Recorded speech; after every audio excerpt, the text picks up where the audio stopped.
labor issues and how people try to find wealth or social protection in a sense through insurance and trying to get healthcare. The third one is we call it insecurity and sustainable livelihood. Again, you know, looking at various issues that's come up, microfinance and poverty eradication, human security, among others. Yeah. So with that, I invite the first speaker for the first theme, Dr. Peter Aning Tedong. You have, I think, 10 minutes, and then be followed by the next speaker, Dr. Professor Fatima Kari, and then Dr. Tenai Peng. Yes, please, the floor is yours. Thank you. Okay, good afternoon and salam sejahtera, everyone. Today I'm going to talk about my research finding on rethinking of poverty elevations among IBAN community in Sarawak by using multi-dimensional poverty index. My name is Peter Aning Tedong. I'm from the Department of Urban and Regional Planning, Faculty of Built Environment. My co-investigator, Associate Professor Dr. Rohana Jani and also Dr. Azmah Othman. Both have the great present, so I'm not going to talk about literature review. So our basis for this study is that traditional approaches in poverty monitoring in Malaysia, usually looking into the PLI, which is poverty line income. We also looking into MQLI, Malaysia Quality Life Index, and also IKASE.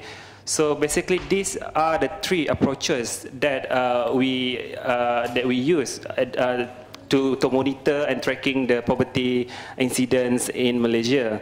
However, these three approaches actually does not represent an accurate and complete picture of deprivation and human well-being.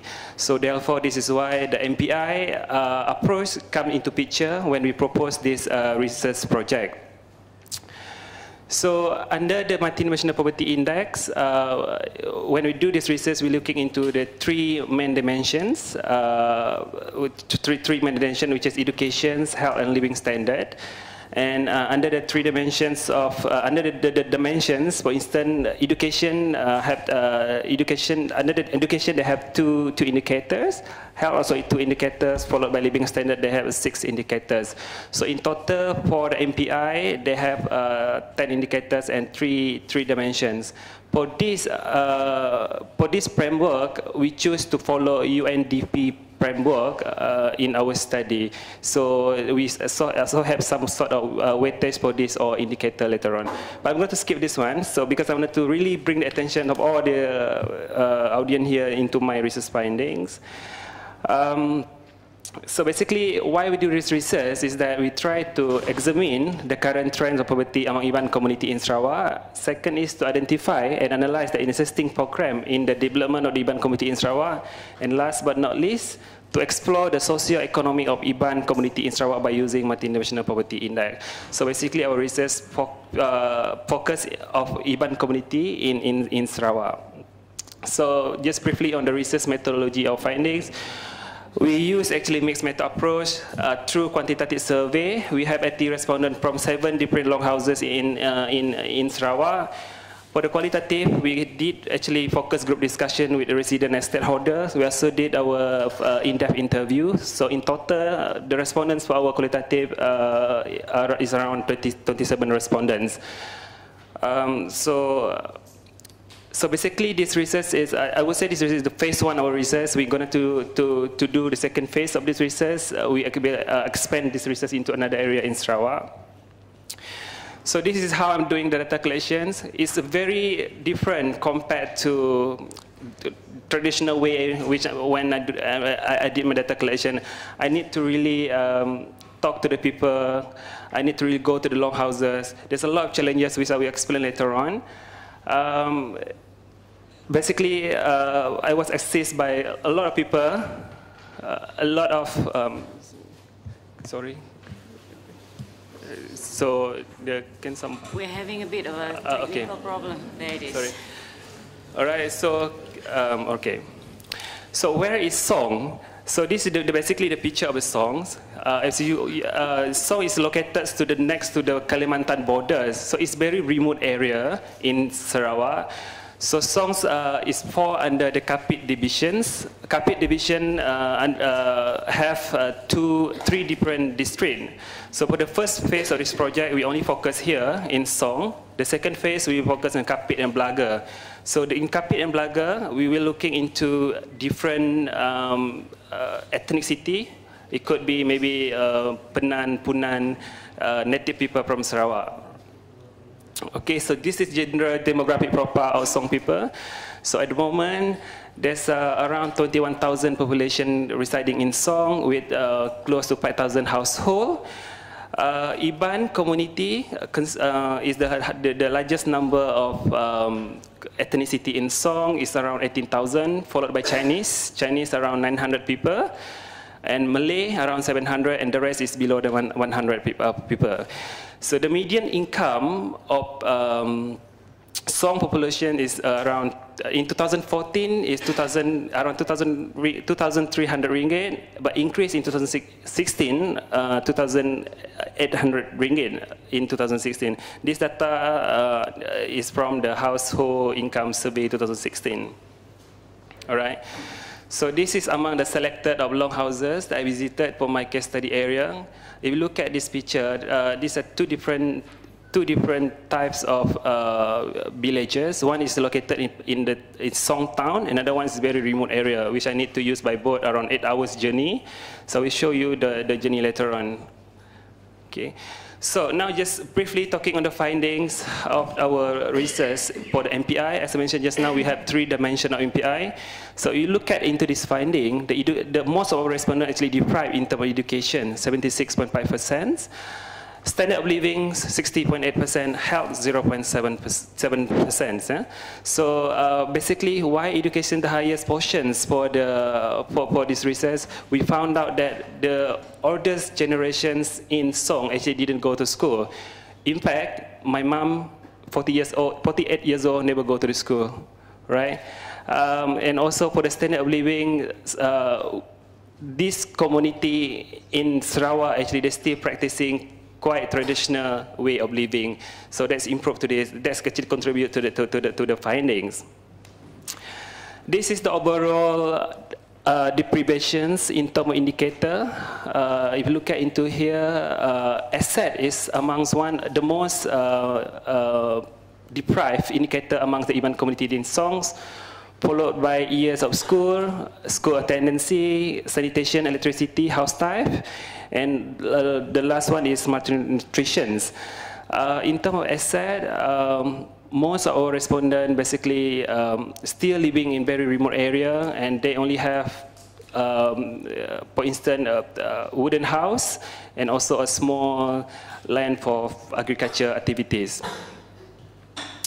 So this is the evidence from the qualitative observation, qualitative case study observations. If you look at here, this is where they actually take shower, and this is a generator for electricity. And majority of respondents still using this kind of how to call this, kitchen, something like that. Okay, and then in terms of waste management is very poor. They didn't have any proper waste management system.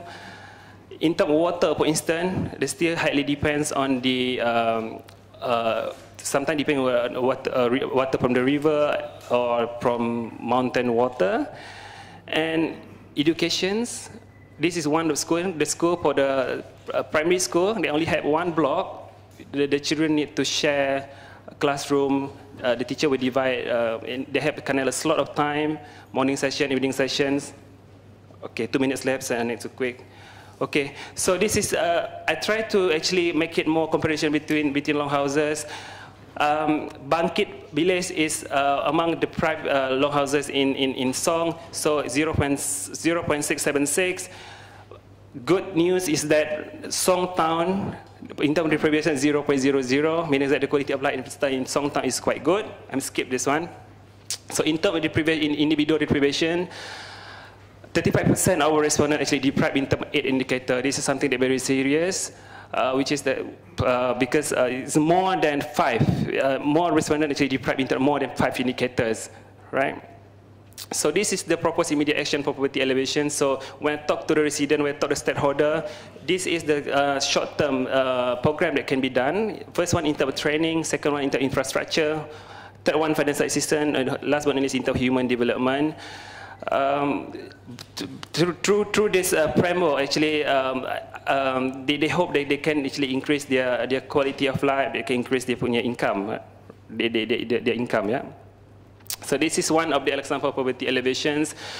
I was invited to give a talk to the school in Sarawak because the children in Sarawak, students in Sarawak, basically they doesn't really know what is University Malaya is all about, what is the degree is all about, what is the diploma is all about. I need to educate them. So this is one of my responsibilities as well after doing this research.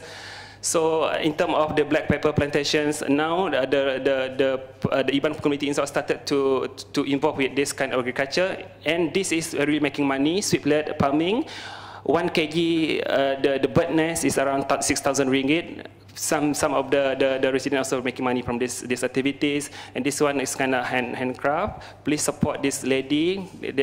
She actually sell this for around 200 ringgit only. Okay, and I bought one during this data collections. So the limitation of research you can see here. This is my the local guy. Actually, you see, to buy this boat around 8 hours using this boat, whether it's raining or whether it's under the very hot condition, you still need to do this research. I bring a lot of food, if you can see here, because when I visit the longhouses, I need to bring light chicken, for instance. I need to bring beras, whatever, the domestic, the basic foods I need to bring to the longhouses. And sometimes this is something very extreme conditions when there's a lot of raining, then you start in the mud, for instance. And one of my case study area actually was caught in fire last 2 months. So I also visited these longhouses, but unfortunately it was caught in fire last 2 months. So pretty sad, right? So that's all I can say with you. Just out of time. Thank you very much for the attentions. Thank you, Peter. Yeah, I think we can have some questions for clarification before we move to the next person. Please, Martin. I'm sort of puzzled by the relationship between the qualitative work and the quantitative work. Sorry? Is there anything you got out of the qualitative work that influenced the way you measured the MPI? And I assume nothing, because you've used exactly the Alkir-Santos index with the same weights and the same variables. So why bother with the qualitative work except to give us nice photos? But that seems like a shame. It seems like the qualitative work could be used to refine the index, make the index more appropriate to the context, the variables, the weights. All of this is open. There's nothing God-given about the Alkir-Santos UN index.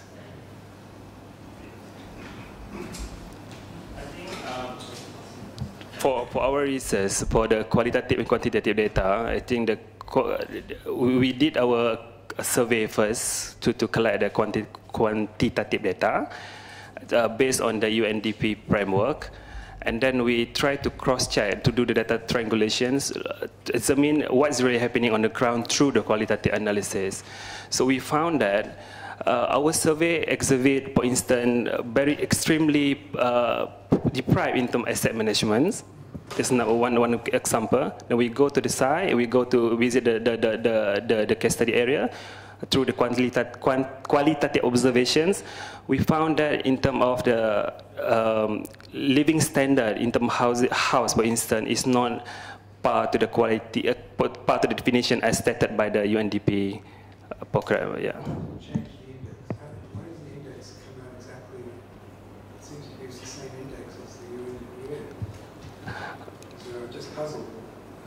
I would have expected changes. Oh yes. Oh, okay. I'm sorry. You're open. I mean, you can change the index. True. That's what we are looking forward for the second phase of this project. Actually, we're using the MPI based on Malaysian index. Under Malaysian index, they have four dimensions. For UNDP, 3 dimensions. So for the second phase of the project, we're definitely going to use that. That's the new index. So there will be and evolution. Evolution from the index, yeah. You will come up with your own. Yes, true. Yeah. Any other questions for clarification before we move to? No? Okay. Okay, thank you. Thank you very much, Dr. Samsul.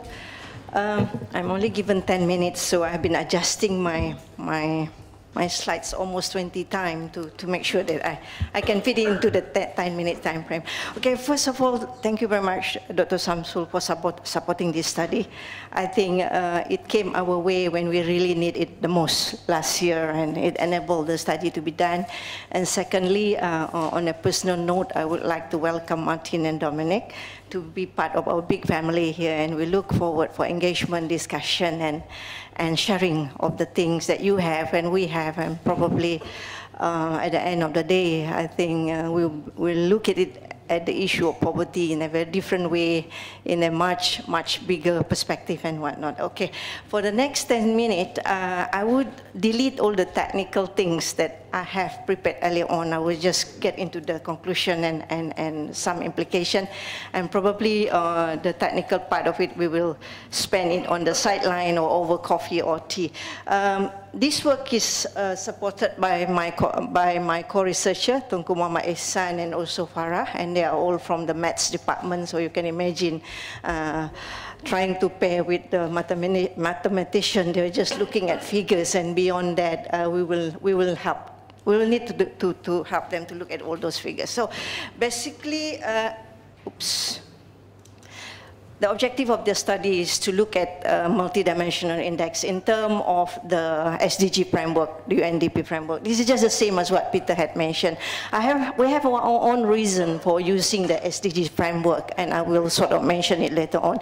And then we were quite interested to look at the multidimensional index of comparison more in terms of the regional comparison, rural, urban, and coastal in Peninsular Malaysia. This is the study site. We took Bachok. The one on top is the coastal village in the East Coast. There's a reason for taking Bachok, because this is the community that have been shown the exit program at one point of time. What I mean by that is, formerly they are tobacco farmers, because Malaysia cannot sustain and also doesn't have the comparative advantage for tobacco production, so the government offered an exit program and offered them be part of the fishing community in Bachok. The second one is the indigenous. Indeed, this is a very long-standing issue, and there are only 176,000 of them and 30,000 households, yet we are still facing the difficulty of how best to address the issue of poverty among them. And of course, on the left is the third sub-region in terms of the sampling, that is the urban poor, which become quite a very emerging issue as far as Malaysia is concerned. Now, in terms of the literature, I skipped that. Of course, I would not be fair not to mention Ungku Aziz's work way back in 1964. This is a real classic of the work, and I think whatever he mentioned in that write-up in 1964 is very much relevant to what we are seeing now. The question of poverty as a function of malnutrition, lack of infrastructure, income, and unemployment. So again, we are very much guided by the literature that we have come across along the theme of market failure, vulnerability, multidimensional effect, and also all the cross-cutting issues that complicate the effort to tackle poverty. Now, the reason why we're using the SDG framework is quite straightforward, in the sense that if you are looking at all the Malaysia development plan, right, from first development plan to the 9th development plan, the way they present the data and discuss the issue on poverty is quite the same and similar all through and through. But when you look at 10 Malaysia plan, that is in 2010 and 2015, they changed the way they report most of the data and also most of the narrative in how they describe poverty. And if you look at the 11 Malaysia plan, it's a complete change in how they report the data as well. If you look along the way, therefore, much of how the 11 Malaysia Plan was being written and tabled out and also wish to be implemented is based on the Sustainable Development Goals, and therefore also of the structure of the data and also all of the things that you see are very much bounded by the SDG goals and indicators. So Malaysia produced the first Sustainable Development Goals Voluntary National Review in 2017, in which we listed, this is a document that lists down all the data that is available at the ministry level regarding all the SDG goals that are being focused under the plan. And if you look at the midterm review, this is the first time they report on the multidimensional poverty index. So what we are going to do is, one, in the event there is a possibility of data sharing, we are quite ready in terms of how to interpret and how to read it. And then in the event that there are any policies that are known along the line of poverty and eradication, therefore we are quite ready to sort of debate and engage and also comment and give us counter comments in the official document. So this is the first time they really released. If you look at a midterm review that was tabled 2 months ago by the Prime Minister, so there's quite a lot of data along the multidimensional index that has been published. So, but our own study, let me just go quickly through it. Across the dimension, we choose 7 dimensions as what has been tabulated, as what you have in the SDG index. If you look at the whole sample, 305 sample, in terms of head count, the one in blue, we're not doing that bad either. Right? We do the best under the clean water provision and also the sanitation, right? But if you look at the level of the severeness of all the index in terms of poverty, zero hunger, health, and also education, there is some indication that it is quite severe in 1 or 2 of the dimension. But if you look at the multi-dimension measures, as the one in grays, it does have a different level if you're looking at the whole data, right?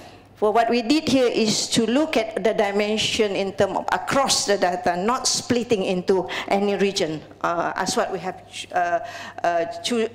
plan to do earlier on. But if you split the data into a region, therefore there are some emerging trend that you may want to, we may be able to look at. And across the grouping, indigenous people, urban and coastal, you're quite likely in terms of the head count, the one in blue, this is quite high in terms of education. Then if you talk about the severity of the dimension, you're quite likely to see in the coastal, they are quite severe in terms of income poverty. Then if you look up in terms of the multidimensional index, in terms of the across the 3 dimensions, education, income, employment, you're quite likely to see that for the urban, they are very deprived in employment, they are very, also the coastal community are very deprived in terms of employment as well. So when we split the data into 3 sub-regions, we can see some very unique deprivation level and also, thank you, very unique deprivation level and also intensity of the respective indicator. Now, this is what we did on the nutrition intake. We took a long time to sort of struggle with this index, the question of nutrition, because we wanted to be aware that if we want to measure poverty, it must also be at the household level and also the individual level. Now, we cannot capture that for every level that we have. This is the only one that we wanted to capture, on the assumption that whatever the parent eat for the day, the children will have the same food. So I know it's a very simplified assumption, but on assumption that you're talking about meals that be cooked at home, therefore the process of shared consumption is what drives us to look at this dimension. So in terms of the zero hunger or food nutrition, now let me say that we tend to support, I don't want to say a stronger word than that, we tend to support what the finding of UNICEF last year, in which UNICEF said that the degree of malnutrition is very significant among the urban poor. We found out that that is true as far as our data is concerned. We can discuss about it a bit later on. However, we are also a bit concerned that the deprivation, malnutrition among the orang asli a bit more severe as compared to the urban and also coastal, both in terms of headcount, both in terms of the severity, intensity, and also the multidimensional index.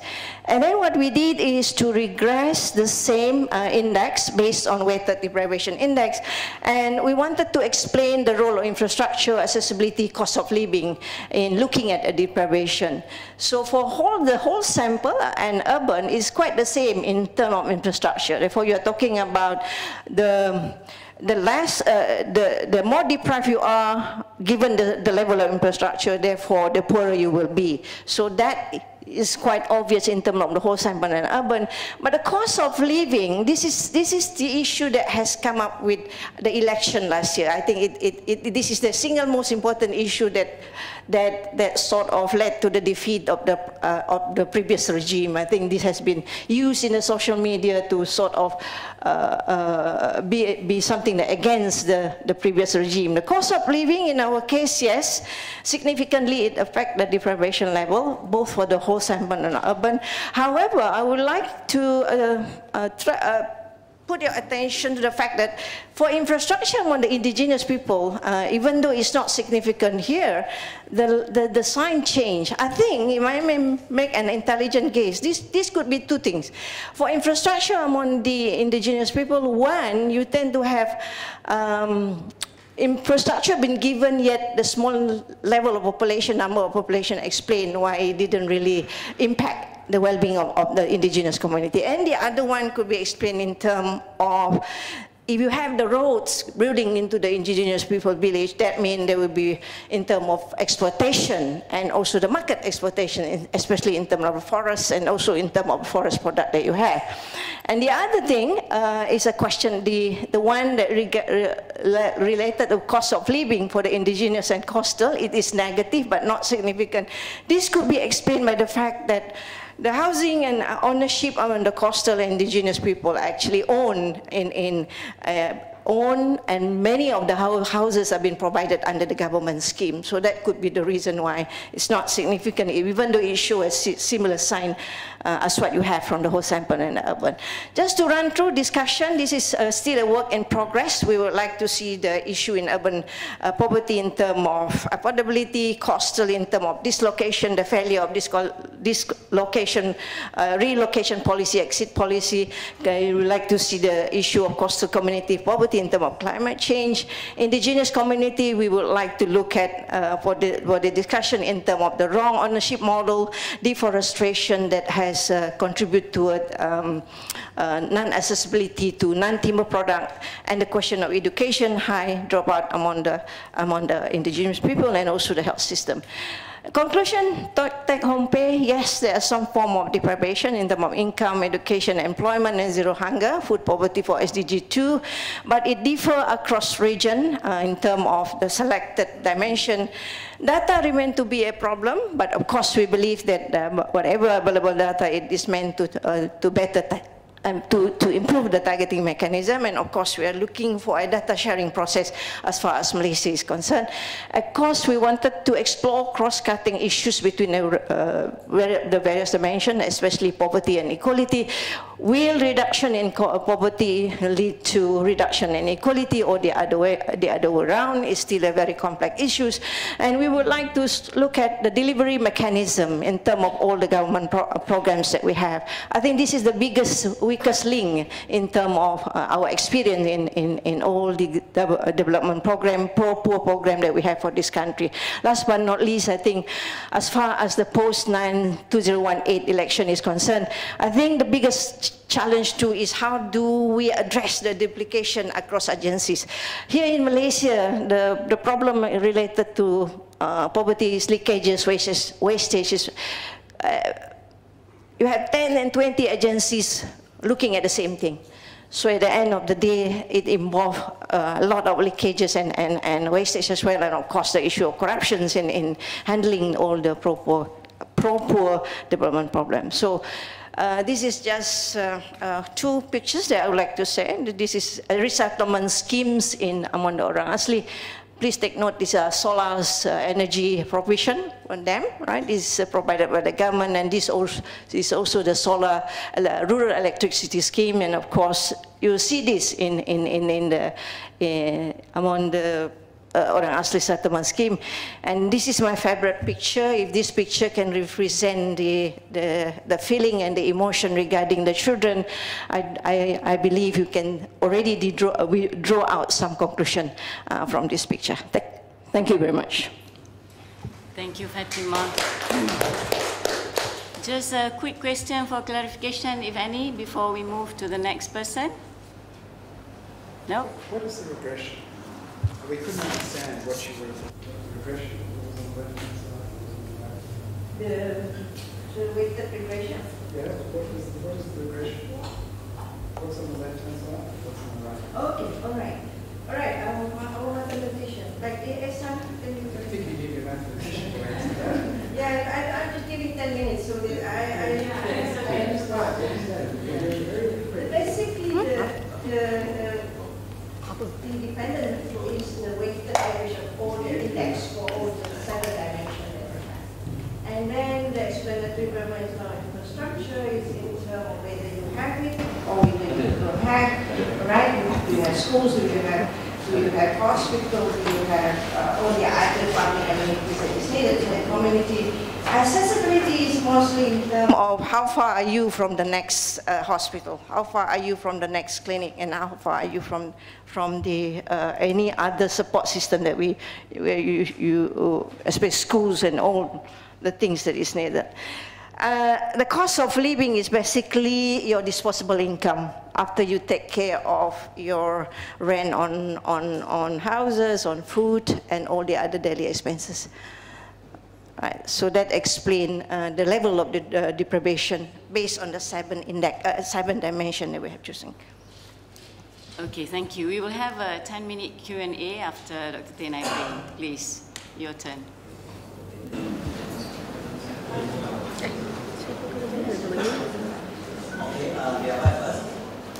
so far we produced an article. I will be showing you from this project. This paper was published in the Economic Bulletin earlier this year, Personal Income in Malaysia, Distribution and Differentials, okay, by Goh Kim Ning and myself. The data source, we used the 2014 Malaysian Population and Family Survey by the National Population and Family Development Board. As you see, the main focus of this survey is actually on fertility, family, and relationship. But they do have a set of questions on income. We did not use data set from Department of Statistics because until yesterday only I got hold of the salary and wages survey. So we'll be working on the new data set after this. That one is a more comprehensive data. So this one is a nationally representative survey.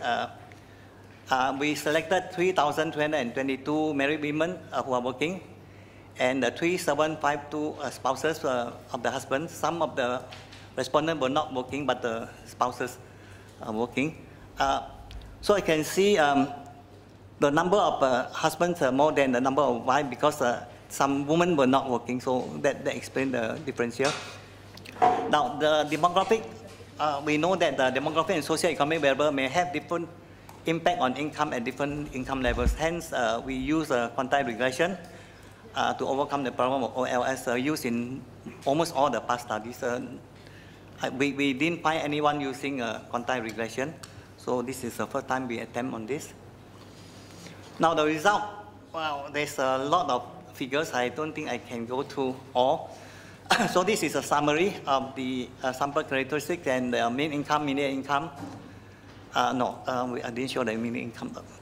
Well, mean and standard deviation, so to see the differentials by age, gender. If you look at the gender, the male income is higher than the female. This one is, expected. And then we have the ethnicity. The highest income among the Chinese and the lowest among the other indigenous population. Well, this is the thing that is of main concern to the government. Place of residence, well, there's quite a substantial differential between urban and rural income. My education about this one again expected, the higher the income, the more, all right, and employment sector. Well, if you notice that the private sector employee actually had a higher income than the private sector employee, of course the employee got the highest income, and those who are on account workers are having the lowest income. Occupation, this one also is expected, the manager got the highest pay, followed by professional. And then the lowest paid are the agricultural workers, right?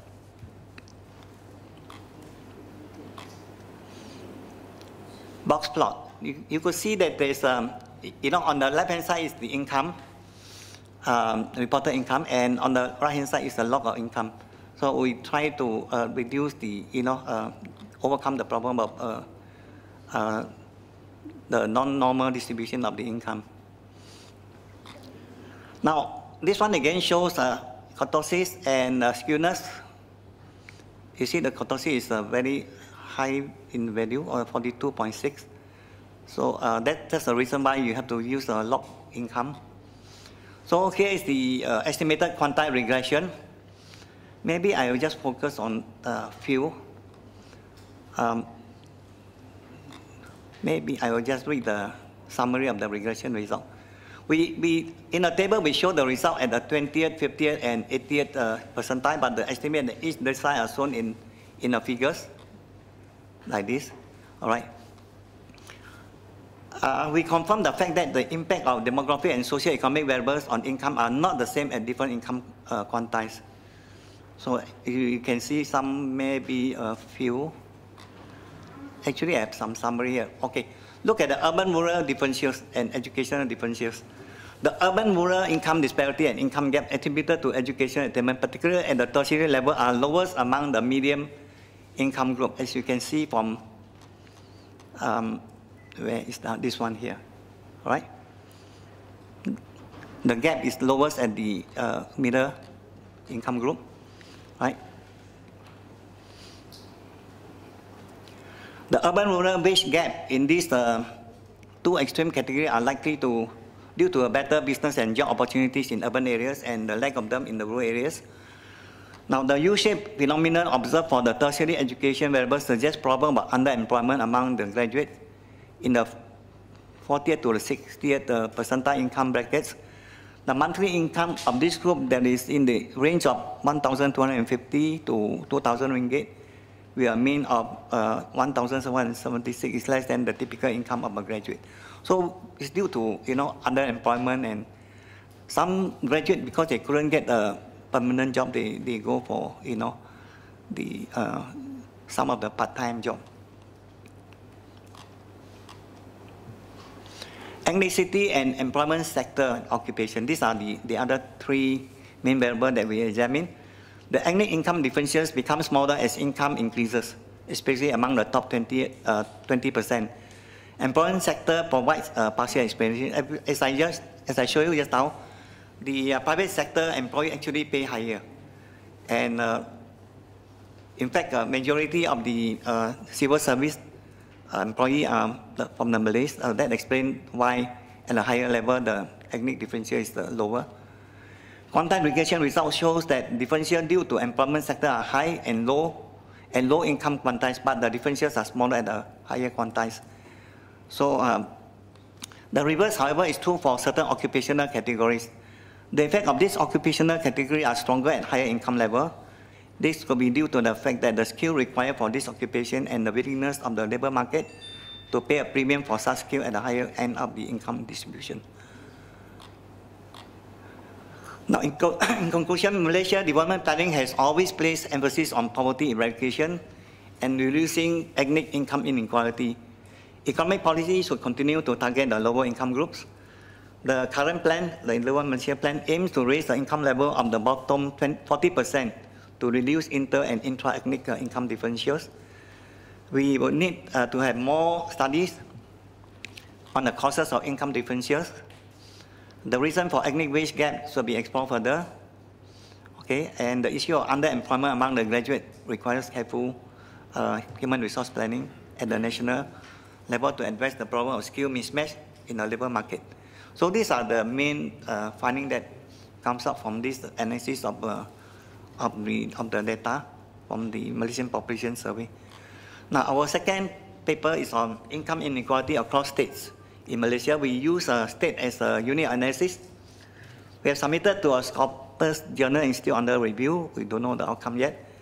So all the authors, all the researchers are involved in writing this article. Well, we sent out the paper that's our abstract. We are examining the income differential across the 16 states, including the federal territories, using contact regression again, of income per capita on the nationally representative sample of 24,463 households. Wide differences in income per capita across states are attenuated after taking into account urban, rural, and ethnic distribution, but remain significant. The state-level differences are more pronounced at the lower income quantiles. States in the central region, that's where we are, Selangor and Kuala Lumpur, have the highest income. The 3 states in the southern region fare better than those in the other regions, except Penang in the north. Income variations across states within each region tended to be small, except for Penang in the north and Labuan in East Malaysia. Income differential across states may be attributed to variables such as level of urbanization, education, migration, employment structure, but we could not include this variable in the regression because these are measured at the individual level. Best income is measured at the household level. So we were not able to include that in the regression model. Now the data, we took the data from household income and basic amenities survey conducted by the Department of Statistics. Yesterday we received the 2016 data, so we might do some updating. Well, the measures of income comprise paid employment, self-employment, property and investment income and current transfer received, and by all members of our household, both cash and kinds and all this. Methods, the dependent variable for this study is log of monthly income per capita. We divide the household income by number of members. Urbanization level and ethnic distribution are the 2 independent variables in the regression analysis. As I mentioned, we could not include the other variables. Scatter plots were used to portray the association between income level and these other variables at the state level. The differentials in monthly income per capita across states, taking into account the level of urbanization and ethnic distribution, were estimated using also again contact regression. So this is the result. I've been one that I have to stop. Okay. Well, these are hopefully I think this will be posted online, right? So you might be able to read this in the web. The impacts of each of these of the 3 predictor variables, state, urban, rural location, ethnicity in income per capita are not the same at different quantiles, especially across states. Generally, state-level income differentials tended to be more pronounced at the lower income levels, as compared to higher income levels, with the exception of Sabah and Sarawak, where the income differentials with other states were less pronounced at Q10, the lower quantile, than at the higher quantile. Now, with the exception of Kuala Lumpur, Labuan, Sabah, and Putrajaya, the Q25 provides the largest income differentials across the state in Malaysia. So it's mostly at the lower end. So this is some scatter plot to show the linkage between urbanization and income. The more urbanized the state, the higher income. I think this is also quite to be expected. Now, Kelantan is the least urbanized, and they have the lowest income. Kuala Lumpur, Putrajaya. And of course, this one also is expected. The higher the education of the average educational level in the state, the higher the income level. And here's the migration from place of birth. Where the state with the higher percentage of migrants tend to do better than those, like again Kelantan. Most of them are local, and Putrajaya is 100% because it's a new township. All right. So you could see that migrants do contribute to, but maybe the job availability attracts the higher skilled migrants. Occupation and income, this one again expected. Percentage in management or professional. Female labor force participation rate. The state where female labor force participation is higher tend to have higher income level as well. So we are still working on it. The project is not ended yet, even though it's already close. We have calculated the Gini coefficient. We are in the state of writing up the more detailed report. And as I said, we just received the wages and salaries survey yesterday, so we'll be working on this. And we will also, because this project also involves poverty, we will do some analysis on socio-economic and regional differences in poverty, focusing on the bottom 20 and bottom 40 groups. Thank you very much for attention. Thank you, Dr. Tay. Any points of clarification? Then we'll have a 10-minute. Okay, Martin. Clarifications. Using conditional quantiles or unconditional? Are you using the conditional quantiles, the standard quantile regression? Yeah, so you should be careful on the interpretation. A number of the things you said were not quite right. I mean, these are quantiles of the error term. They're not quantiles of log y. Yeah. Right? So when you say, for example, that income differences by ethnicity, at one point you said income differences by ethnicity tend to be lower amongst the high income groups. It's actually not, that's not, you don't know that. It could be they're high quantiles of the error term, which is a different thing altogether. It'll be correlated with income, obviously. And the second thing, what did you do about negative incomes? I mean, any data set, there's 0 or negative incomes, and you can't take a log. You mean the first paper? Yeah. Or both papers, because you didn't use, they had nobody in your data with 0 income or negative income. I've never ever seen that. Wow. Okay, that's, no, I believe you. I'm just, yeah. No, because yeah. They are all working, they will have some income. Okay. I mean, unless we didn't look into the deck or whatever, we just say how much you earn and yeah. on the job. Oh, it's income from a... From the job and... The second paper? Second paper. You didn't log? Second paper is at the household level. Again, it's also income. We did not look at the household debt and things like no. And you also logged there? No. You didn't log there? Log, yes. You did or didn't? Second... Too many papers. Second one, we didn't log it. We didn't log. We didn't log. Did not? Okay. Did not. But in the second paper, you've deflated for spatial price, cost of living differences. No, sorry, I didn't get that. Have you deflated for spatial? Spatial. Differences across the states? Yeah. We were looking at the state, using state as a level of analysis, so comparing the state. Yeah. So state is the unit of analysis.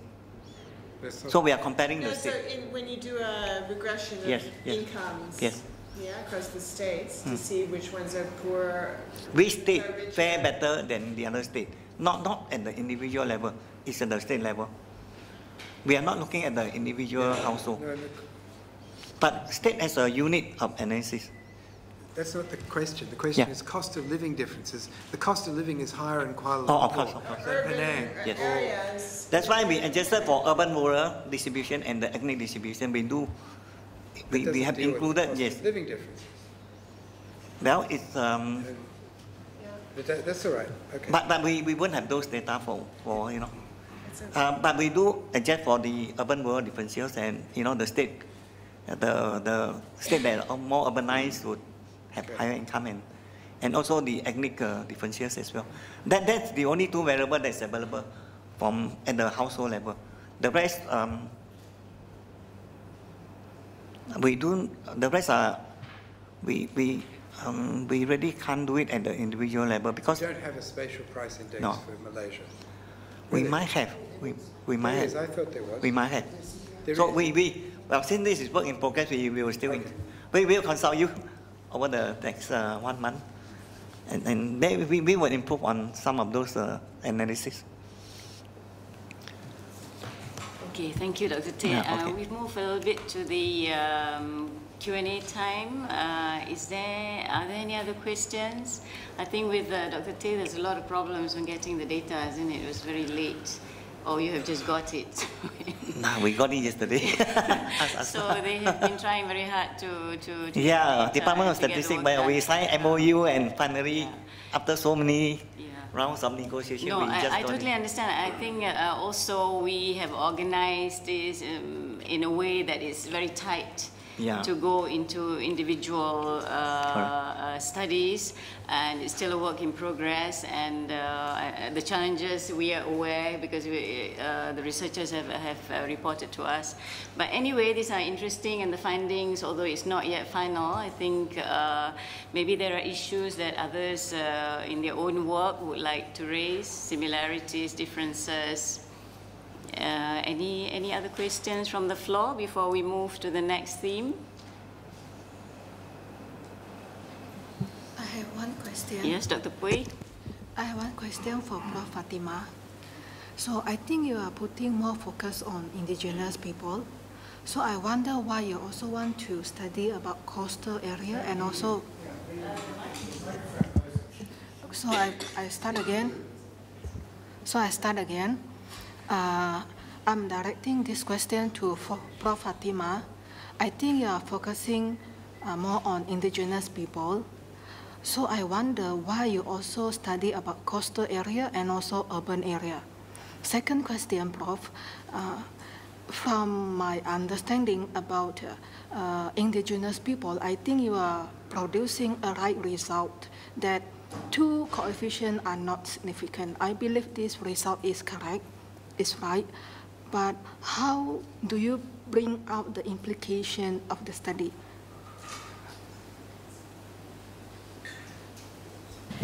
Okay, thank you very much. The reason why we want it to spread across the region is just to come up with some contrast and also comparison. Yeah, of course, like I have mentioned earlier on, the question of indigenous is a long-standing issue which never seems to go away. And despite all the big, huge public expenditure being spent on the community, right? We have already published a few papers, I think, prior to this on explaining things like the impact of plantation, the impact of land settlement, the impact of education, the impact of deforestation, and also education among the orang asli, among the indigenous people. Now, the coastal to me is quite significant for two reasons.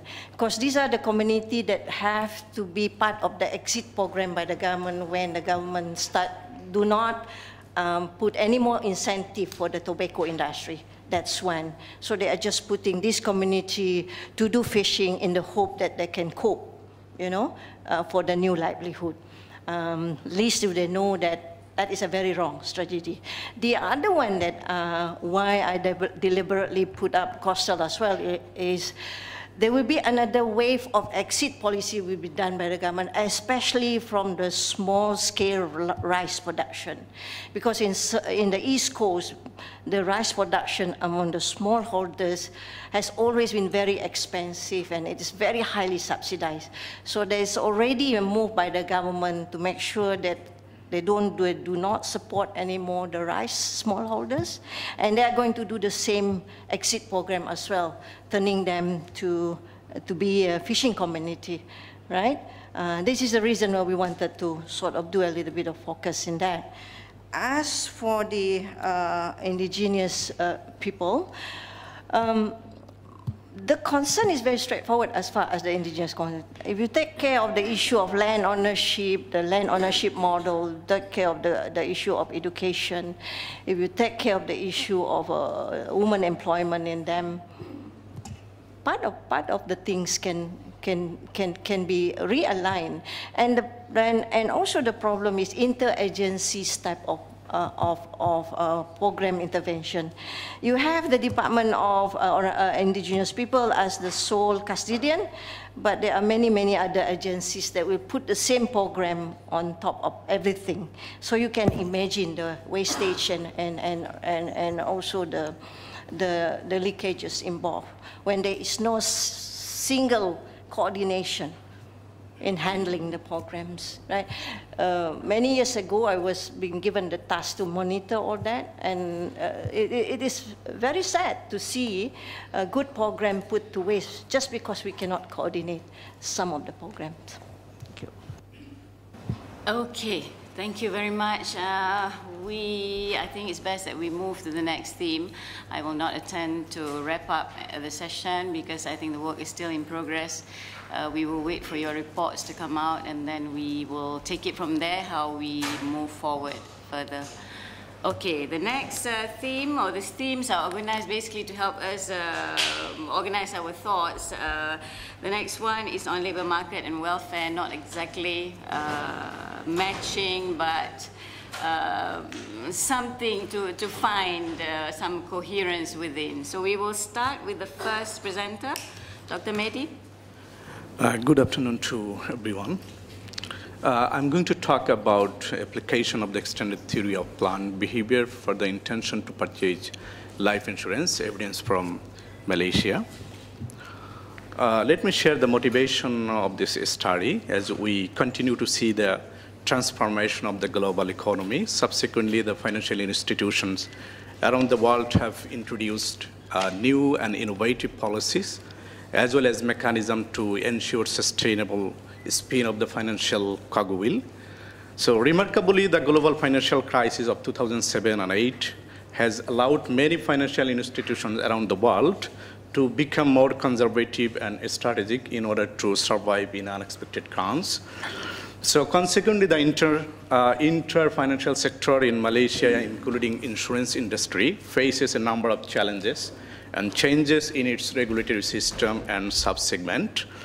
So the global financial crisis of 2007 and 2008 gave a good lesson for Malaysian insurance companies to strive hard to become more productive and efficient in order to fight against any new crisis in this sector.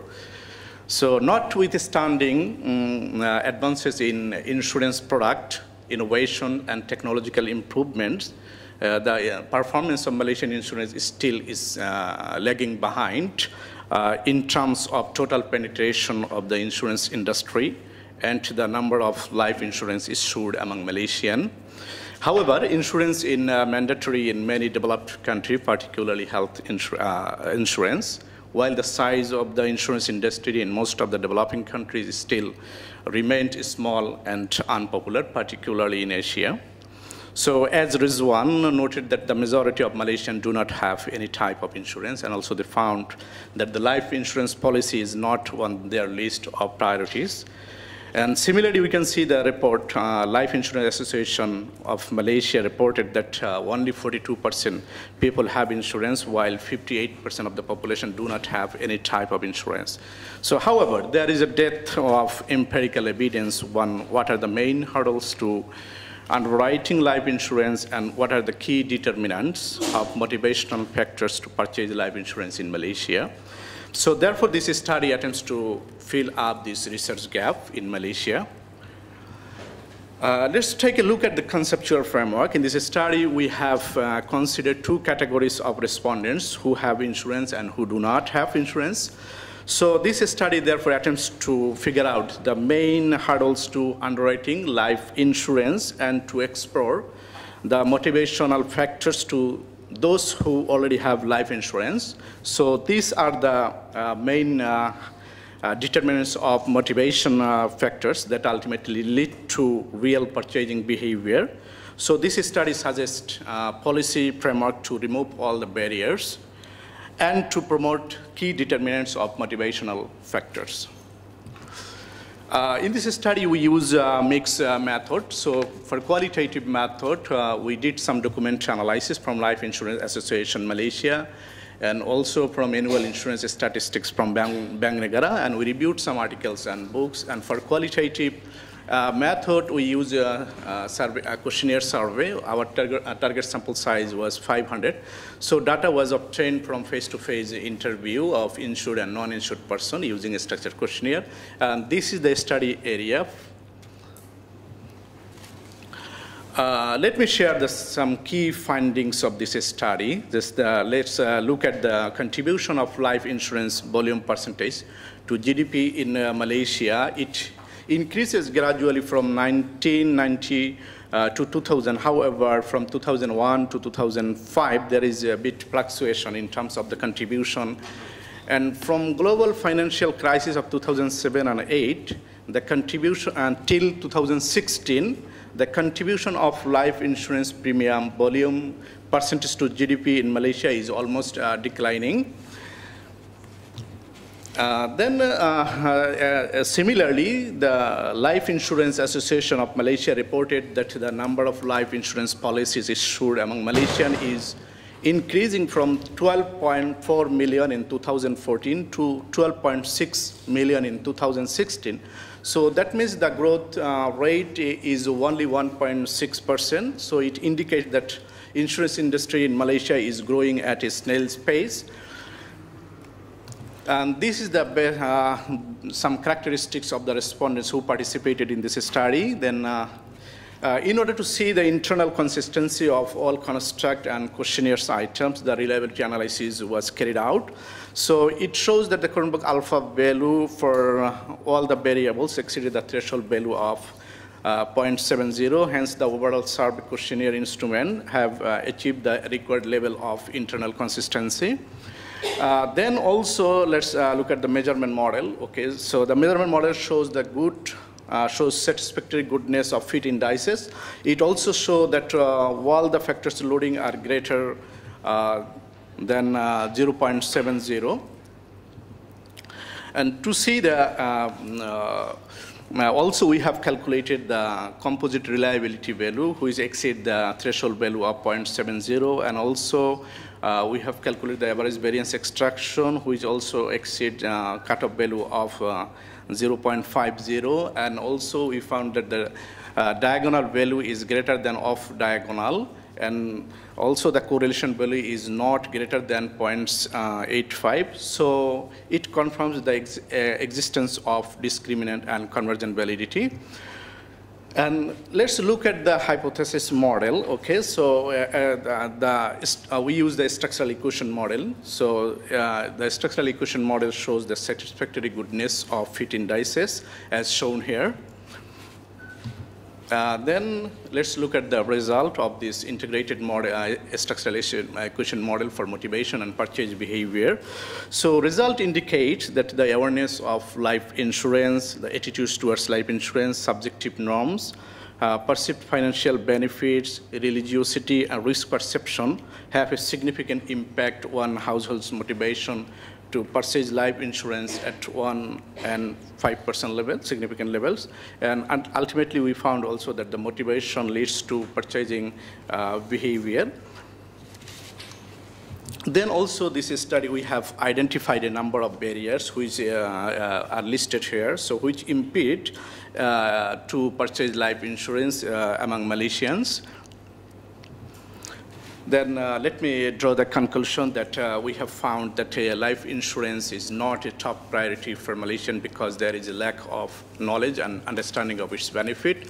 And also, as it seems that the Malaysian population have a lackadaisical attitude towards life insurance without knowing its value, and this is the greatest challenge faced by insurers. So in order to increase the productivity of Malaysian life insurance industry, a new and innovative policy framework is needed. Therefore, it is expected that this study will contribute to the life insurance industry to take appropriate strategies to surmount the obstacles of having life insurance, to sustain economic and social well-being. So that's all from me. Thank you. Thank you, Dr. Mehdi. Any points of clarification? No? Okay, then we can move to the next speaker. We will have a 10-minute Q&A after the third speaker. So we invite Dr. Muzawana. Is she here? Dr. Farid, on behalf. Assalamualaikum and afternoon. So this is actually the outcomes of the research done for the what we call the research grant number PD006. So this one, for this study, basically we have prepared several numbers of papers, including the two main papers This one is the main, the first paper. However, this paper does not really discuss on the compulsory medical insurance for foreign workers. So the second paper does. Okay. However, we haven't finalized the second paper. So today I just present this one first.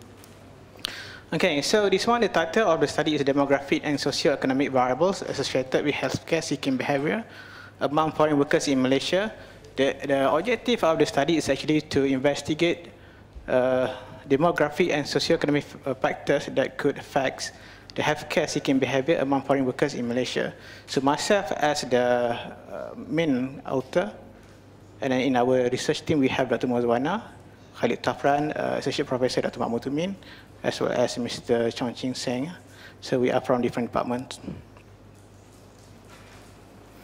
So as a brief introduction, Malaysia is a developing country of 30 million people with a per capita income of 9,500 USD. So I think this year we have 32 millions, including the non-citizens. So the official language is Malay, although the vast majority of citizens speaks English as second language. Considerably good economic condition in Malaysia has attracted large number of foreign workers from neighboring countries, especially Indonesia, Nepal, Bangladesh, Myanmar, and other countries. However, if we take into account the undocumented or illegal foreign workers, then the number would be around 3 million. So the health status of foreign workers is an important, especially important to observe or to monitor, especially when such individuals come from countries with a lower health status than the host country. So in the case of Malaysia, if we look at into from a few aspects, then we can say that vast majority of foreign workers in Malaysia are from countries that have significantly lower health status than Malaysia. For example, we look at in terms of life expectancy and the per capita health spending. So for example, this one, in terms of life expectancy, then we can see that other countries, origin countries, they have less than 70, except for Bangladesh. So for case of Malaysia, we have 74.9. And then if we look at in terms of the health expectancy per capita, then there are huge gaps. Okay, so for other countries compared to Malaysia.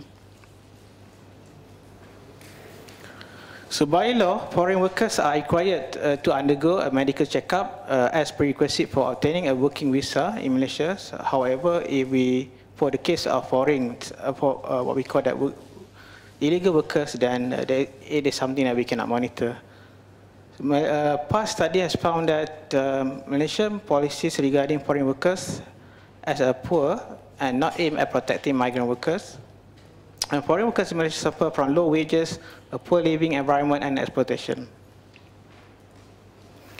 So for this study, for data collection, we use survey.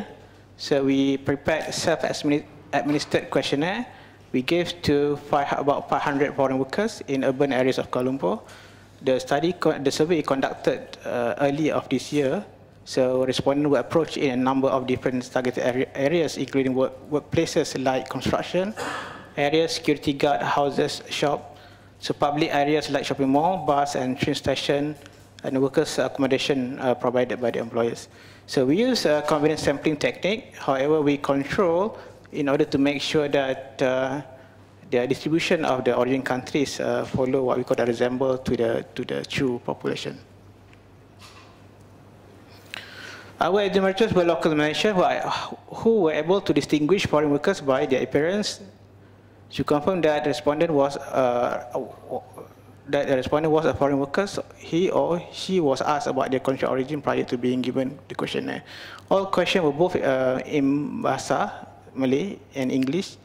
The questionnaire first asked respondents about their demographic and socio-economic information like gender, age, education, marital status, working classification, monthly income, and preferred language for communication.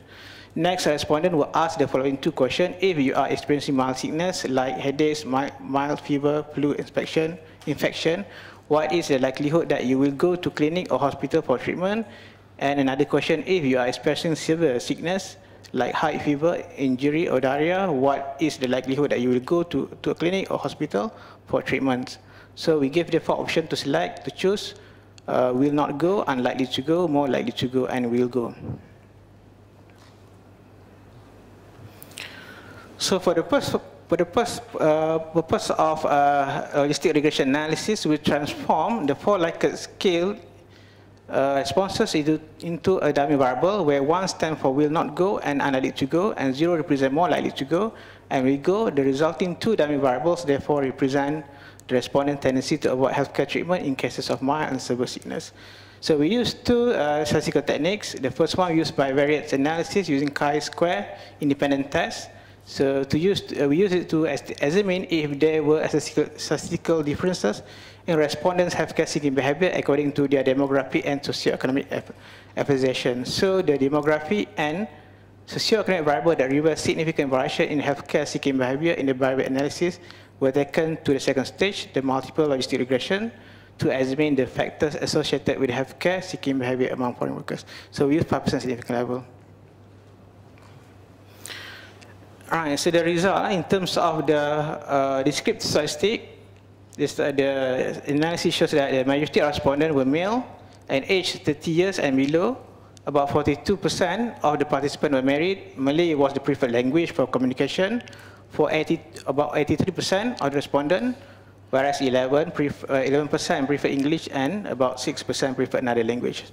Slightly more than half of the respondents had received secondary education, with 37% only having experienced primary education and 11% higher education. About 32% of the respondents work in the service industry, 24% in construction, 22% in manufacturing, and 22% in other industries. The majority of the respondents earn between 1,000 to 2,000 ringgit, Malaysian ringgit, a month, while among the third earn more than 2,000 ringgit per month. For the case of mild illness, 82.6% of respondents stated that they will not or are unlikely to seek medical assistance by visiting a clinic or hospital. So when we performed the bivariate analysis for the case of mild sickness, we did not identify any significant variation in foreign workers' healthcare seeking behavior according to their demographic and socioeconomic affiliation. Therefore, foreign workers' healthcare seeking behavior in case of mild sickness was not analyzed using multiple logistic regression.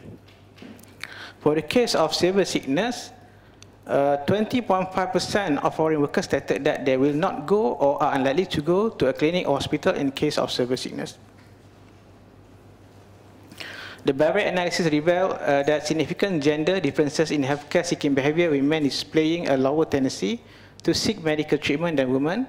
Foreign workers' behavior also vary according to their marital status, working classification, monthly income, and preferred language. However, foreign workers' behavior did not show significant variation based on their age and education. So this table just presents the result, the one that I just mentioned just now. And then all the, what we call that identified significant factors, then we included in regression, logistic regression analysis. Okay, so the results suggest that men were about 7 times more likely to avoid treatment than women. Non-married foreign workers were about 1.8 times more likely to avoid treatment than the married foreign workers. Foreign workers working in the manufacturing industry were about 5.5 times less likely to avoid medical treatment than their counterparts working in the service industry. Foreign workers making less than 1,000 a month were 3.8 times more likely to avoid a medical visit than those who make more than 2,000 Malaysian ringgit a month.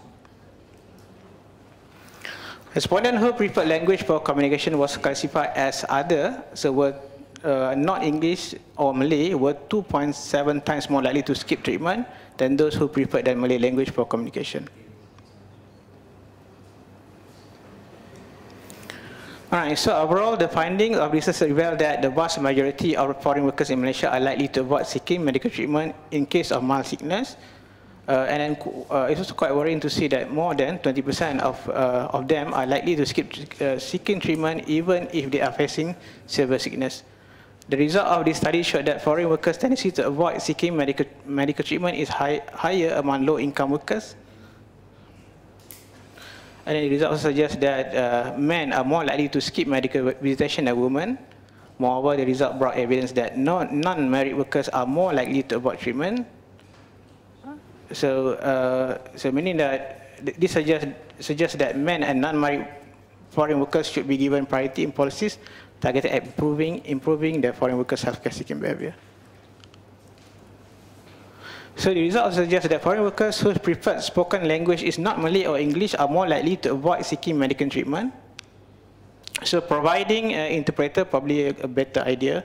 I mean, one of good idea to help them, so that to encourage them to get treatment when sick. According to the finding of the research, services workers have a lower tendency for seeking medical visitation than workers in the manufacturing industry. So if we want to introduce policies, then we should take into account that one as well. So the result also suggests that education is not associated with foreign workers' healthcare seeking behavior. Similarly, the current study proved that age does not influence foreign workers' healthcare seeking behavior. So just to sum up everything, so it is alarming that a significant portion of foreign workers in Malaysia are likely to avoid seeking medical treatment when becoming unwell. Policymakers should develop new strategies for improving the healthcare seeking behavior of foreign workers in order to provide good health status for them, as well as the local community. And the last one, the finding of the research suggests that such policies should be industry specific and focus primarily on foreign workers who are male and unmarried, as well as those who prefer language for communication is not Malay or English. So just lastly, I would like to thank to the center for provide us fund to run the what we call the research. Thank you. Thank you, Dr. Farid. Any points of clarification? If none, I just would like to ask you if you have the. Oh, sorry. Go on. Sorry, I just have a couple of quick questions. That was really interesting. My first question was, I wonder about the validity of letting an American's seek out respondents based on their appearance. It feels to me as though it's profiling of some sort. And then the other question was that, as I understand it, a lot of migrants are unregistered. So how would they actually sample?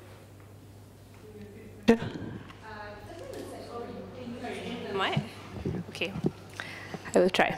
Okay, I'm sure that sounds better. First question was the validity of letting enumerators select respondents based on how they look. It feels to me as though it's profiling of sorts. And then the second question was that many migrants are unregistered, so how were they actually sampled? Thank you. Basically, we try our best to only approach the legal workers. So we ask our enumerator to do something. I mean, to put the effort to only approach the legal. Although we cannot 100% certain. So, for example, we ask the respondent whether they do have the I-card. The I-card only given or issued for legal workers. Just also in addition to that, I just would like to ask more or less the same thing. If you have a profile of the migrant workers that you have interviewed, where are they from, what kind of jobs they do in the Klang Valley or wherever it is, maybe that also can explain the reasons why they are not seeking medical help or not interested, because they could be illegal, for example. You have that information? Thank you. We don't have evidence whether they are really legal or illegal. But as I mentioned just now, basically we try to put effort so that we only approach legal worker, although we cannot 100% certain. So, for example, just like I said just now, we ask them whether they have.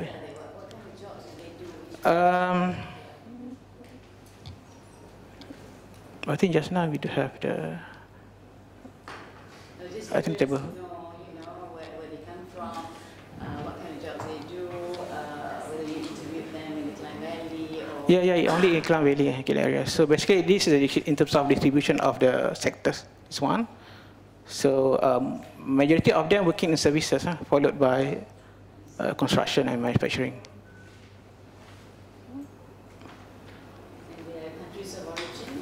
Countries of origin,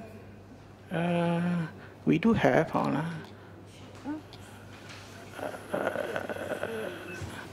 Indonesia, most of them Indonesia. I don't remember where is the. Okay, this one. But this one, the population sample. So I mean, we try to follow the actual distribution. Okay, any other question? If not, we move to Dr. Evelyn. Thank you. Sorry. Good afternoon, everyone. My paper, the title of my paper is slightly different from what's listed in the program because that's the title of the project. So this is the first paper, which is essentially work in progress. I'll start off with a bit on the context of this paper. Malaysia has the 4th largest number of foreign workers in East Asia. In fact, we are the largest importer of foreign workers in Malaysia. Foreign workers make up close to 22% of our labor force. The debate now is that the government wants to reduce it to 15% when we've already exceeded this 15% unrealistic target, and this is not including undocumented workers. A lot of criticisms have been raised on whether these workers are really required or are manufacturing companies in particular resorting to these workers because previously, before the minimum wage, they were paid much lower than the local workers with the same skills. For manufacturing, which is the largest employer of foreign workers, the debate centers around the concerns that Malaysia should align its foreign labor policy with labor market demands. We'll come in a bit to the discussion on the foreign labor policy. There's been an over-dependence of the manufacturing sector on foreign unskilled workers, and this has been discussed a lot, which has caused Malaysia to be stuck in this middle income track, producing low value added activities. But for this paper, we are interested in the policies that are used to regulate migrant workers, particularly unskilled migrant workers, because Malaysia has a range of policies, and the policies are also coupled with many policy turnarounds within short periods of time. Previous studies have focused a lot on foreign worker, have focused a lot on the foreign worker literature in Malaysia simply because we're the largest importer of foreign workers in Malaysia. But their focus has largely been on wage, labor productivity, labor substitution, and growth effects. But the policy input has not been given much treatment in previous work. So the idea for this paper is to actually look at how policy changes in the Malaysian economy or labor administration changes have affected employment, and that would be the key research question, and the focus would be this: what are the what impacts have changes in the regulatory environment, mainly public policies, law and law enforcement strategies, had on the utilization of foreign labor in manufacturing, and which instruments, hopefully from the results we can get, it's still work in progress, what instruments would be needed to control the influx of foreign workers. So the paper has a two-pronged objective. One is to review the key policy changes related to foreign labor, basically to set the background of the study, and the second to estimate employment of foreign workers, accounting for the shifts in foreign policy, foreign labor policy, basically the prominent shifts. Just to provide some background on migration governance and policy changes in Malaysia, Malaysia has a history of flip-flop policies on foreign labor. Just to give an example, in 2017, Malaysia banned foreign workers in all key sectors of the economy, and within a short frame of time of 3 months, they lifted the ban. Likewise, we see that for the levy payment system, which was introduced in 1992 at the time where foreign workers were officially permitted to come into the manufacturing sector. And between the period 1992 to 2014, we see several upward revisions. That is not surprising because the initial levy was very much low, and it's only paid on an annual basis. So the government had actually tripled that levy levy over time through 2-3 different revisions. And but what is interesting is, unlike other countries, the levy is borne by the employer. In the case of Malaysia, up to the 2009 period, the levy was actually borne by the workers, and so which defeats the main purpose of having a levy. And only after 2009, it's borne by the employers, and then there was a shift again, and finally the final shift is supposed to occur in 2018, and it has been delayed again. So this paper will focus on 3 policy changes, since Malaysia has had a hybrid system to manage migration flows: the levy system, the recruitment system. The recruitment system, foreign workers were recruited directly through the Foreign Workers Cabinet under the ministry. But then in 2009, again, they had an outsourcing system which introduced a middleman kind of thing, so you do not have direct employment. So the foreign workers are not attached to a specific company. They go through the employment system, and 2013, the government froze that after much abuses were revealed by workers. And the minimum wage, this paper unfortunately can't speak much about the minimum wage, because minimum wage was only introduced in 2013, and the data set that is available is only up to 2015. So meaningful results can't be drawn because of the recency of the minimum wage. So I've highlighted some of the key policy changes for this 3 system: the levy, the recruitment, and the minimum wage. So I only pick out the main policy significant changes, mainly the upward revision, the fact when it shifted from being borne by the employer to the employee, the recruitment system change, and all these policy instruments will go into a very standard employment function as dummy variables. But I will look forward to suggestions on the use of those dummy variables, as this paper is still work in progress. Now, migrant workers in the manufacturing make up 30.7% of full-time employees. These are all in growth rates. 18.7, it grew at 18.7%, the left diagram, for foreign workers, and 4.2% only for locals in manufacturing. And if you disaggregate that by skilled and unskilled based on occupation, unskilled meaning production workers at the factory floors, employed both through labor contractors and directly, you find that 94.6% of foreign unskilled workers in manufacturing are foreigners. So, and this is quite standard across all the 23 major manufacturing industries, with the exception for petroleum. And if you look at the share of foreign workers in total unskilled workforce, they make up about 41.5%. You see a spike in 1992 because that's where foreign workers were formally permitted in manufacturing.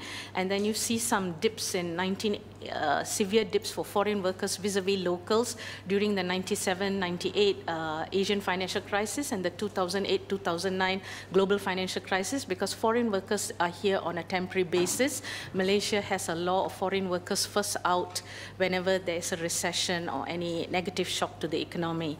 Now, the specification we use is Hamamesh, which is revisited by BASU, because BASU wanted to take into account this complementary and competitive effects, because there was a debate on whether foreign workers displace local workers.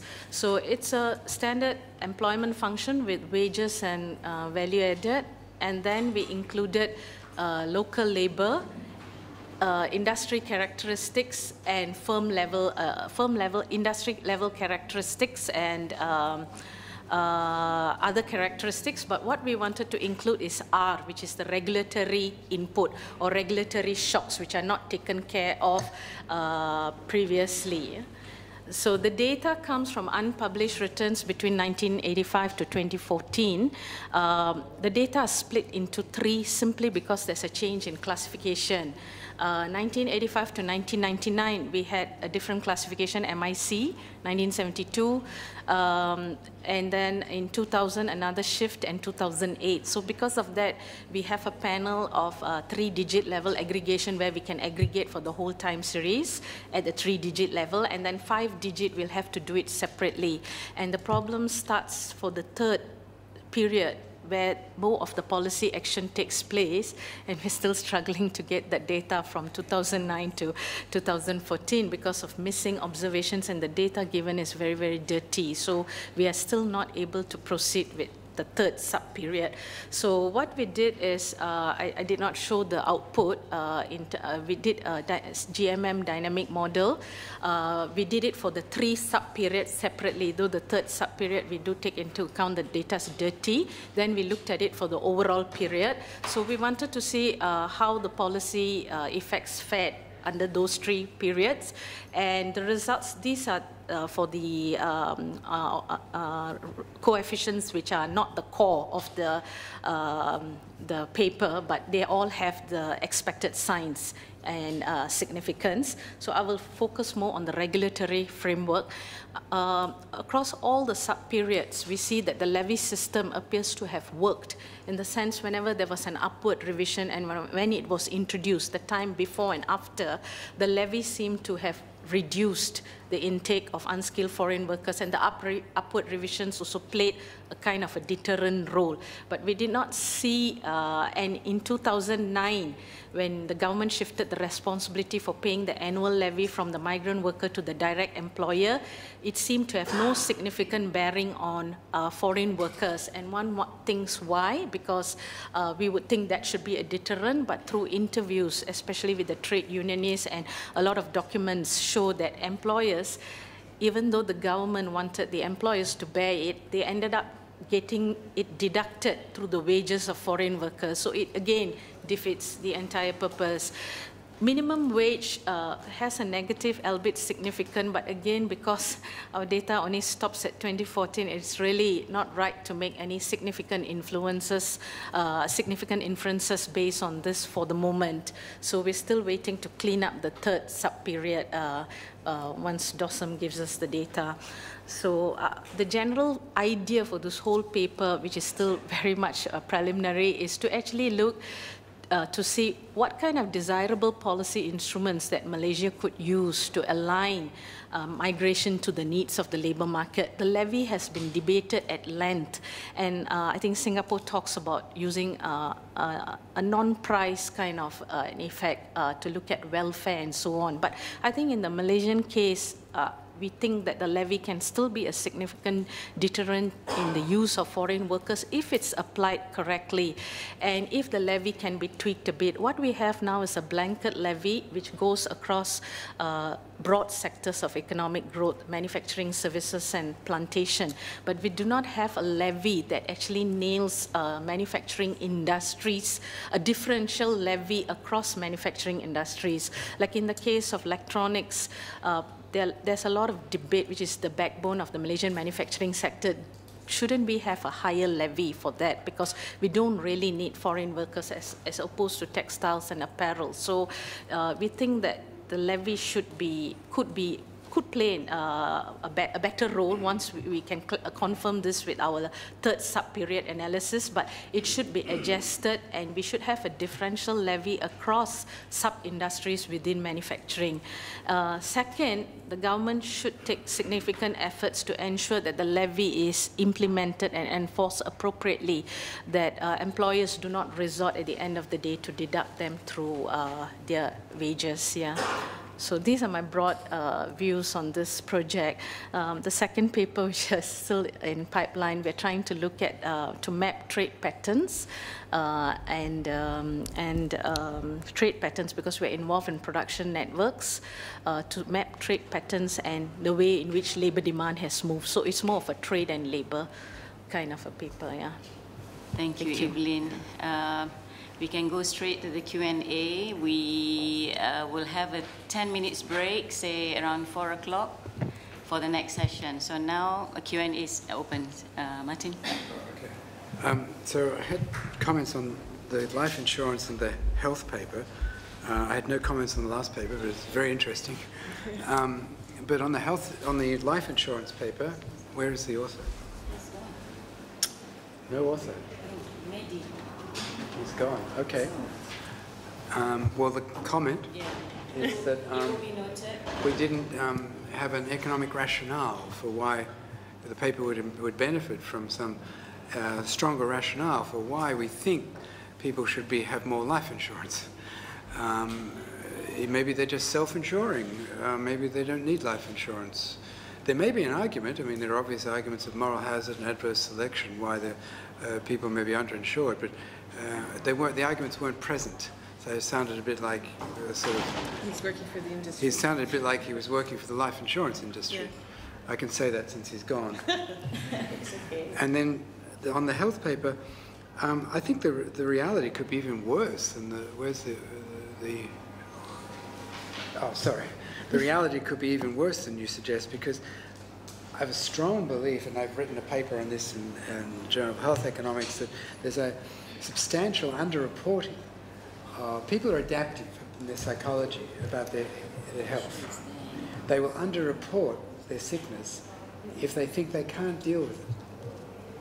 So that means there's a correlation between their self-reported illness and the error term in a regression. Yeah? Positive correlation. So in fact, it could be far worse. They're just underreporting. They could be much more sick, but they don't. They say, "Oh, I'm not so sick," because they know I can't get health. I can't, and you adapt to it. So they say the famous examples were in Russia, where I studied this in the 1990s, where Russian men were dropping dead like flies. They were really their life expectancy fell by many years in a short period of time. But their reported health, fine. I'm fine, don't worry. So I think you should consider that. I agree that... You can respond on the life insurance as well, if you like. Yeah, I agree to that argument that probably that, many of the foreign workers, they are not really, honest in stating their... It's not honest or dishonest, it's just a psychology. People are adaptive. There's a lot of evidence. Yeah, but for this study, these papers, actually, we are not asking them to rate their health status, but basically we ask them whether, how likely they will get treatment if they feel mild sickness, and another one if they feel severe sickness. So it's like... I thought you were asking them how you asked them, would you seek health if you were sick? Yeah. Well, that's the same thing, I think, but it'll have the same problem. But, okay. It's good from another thing to account in order to... Yeah. Dominique? Did you ask them about if they did seek care, treatment, where would they go? Because I think one's response will be, if it's really hard, there's no obvious hospital or, We did ask a question on that as well, and we gave the option whether they just simply go to pharmacy or they use traditional approach. And that one, I don't have the result with me right now, so maybe I think that one in the paper will be good. But you have to ask, did you ask everyone, even the ones that said they would not seek care? Yeah. Did you ask the question before people said whether they would or would not seek treatment? Yeah? Because I'm just saying, I think that people, if you know it's very hard, or you would have to take time off work or whatever, then you're more likely to say, no, I would not seek care. Yeah? But if it's, if there's a doctor next door or a clinic nearby, you're more likely to say, yes, I would seek care. So I was just wondering, for example, people who are you said people in services are less likely than people in manufacturing. I think that's what it was. It might be that the firm might have a clinic attached to it. We do have a lot of questions, so we also ask them whether they have better clinics provided by the employer. So I don't have the... I know 10 minutes is very short. Okay, sorry, there's another question there. Yes, please. Hi, good afternoon, and thank you for all of the presenters just now. probably, yeah, anyone can answer who's more prominent on this issue. Seems to me, from the 3 earlier presentations, so generally, the poorer the workers are, the more uneducated they are, the more illegal they are, the less likely they're going to have insurance, healthcare, or what's the other one? Probably, yeah, medical access. What I'm getting at is, seems to me, in Malaysia, for the level that we pride ourselves in, oh, we've eliminated poverty or whatever, bargaining power of the labor is just disappointing, to be honest. I was wondering whether this is consistent with other countries that has been observed by the World Bank. Generally, the higher the income, the more bargaining power the labor has. So, seems to me this is almost non-existent in Malaysia. If the workers are deprived of health or safety at workplace, who do they go to? And even if they're underpaid, it's consistent. Probably I can relate to this previous session as well. The inequality for the lower income group is much larger than the higher income group. So, seems to me like labor has been exploited and the government has been consistently siding with the firms in almost all issues. Thank you. Anyone can answer. That's true absolutely everywhere.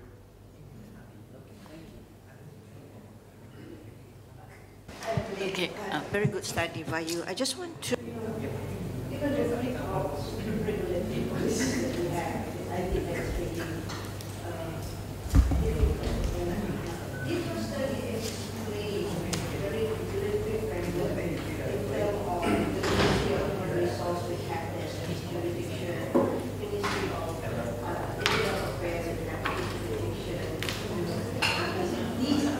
Can you play microphone? Okay. Sorry. How does this weird structure affect the regulatory framework for our foreign labor market in Malaysia? I thought it's a very difficult part is that one ministry have another portfolio, the other ministry have this, and of course the other ministry are just the user of all those foreign workers. How do we explain that? In this paper, we didn't look at the overlapping functions of different ministries. We just looked at the policy changes, so the outsourcing system. But in another paper, we did trace policy chaos in regulating migrant workers. We did trace the overlapping functions of different ministries in recruitment and so on. Yeah. Okay. Where is that gentleman who asked that question just now? I mean, it's gone. It's okay. It doesn't matter. Just I want to answer for the insurance because it's not here. I remember seeing in the proposal that it's there, so maybe that was not discussed.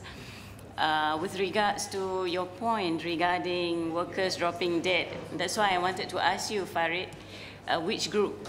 There was a study in Malaysia, I think maybe a year back, about Bangladeshi workers who were dying of stroke. Many of them very young. I think it was, yes, stroke. I think it was related to shift work or something like that. Yeah. So maybe in the future, maybe some comparison would be interesting. And then about labor being exploited, yes, I think it's happening all over the world. It's not just unique to Malaysia. But in terms of foreign workers, benefits, social protection, there is some effort now from SOCSO to again get them covered. They were covered before and then it was stopped because it seems that they couldn't, once they leave the country, it's not possible to trace them to make the payments and so on, but I think that there's some revisions on that, and I think SWRC is doing work closely in that regard. Okay, we have one more session. I don't want to be unfair to the speakers, so maybe we can go out and bring some coffee and cakes in here and we show them some support and listen to what they have to say. Shall we? 10 minutes, we'll start at 10 past 4. Thank you. The next presentation we have organized around the theme of security, insecurity, and sustainable livelihood. We have 3 presenters.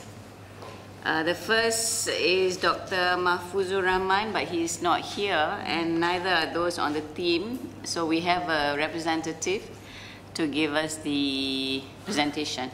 Please proceed. May I know your name? So Muhammad Sohail Rana. Yeah. Okay, thank you very much. Okay, thank you, Prof. Honorable Chair, professors, doctors, scholars, I wish you a very good afternoon. This is the topic of this paper for today. Factors affecting the financing cost of microfinance institutions, a panel evidence.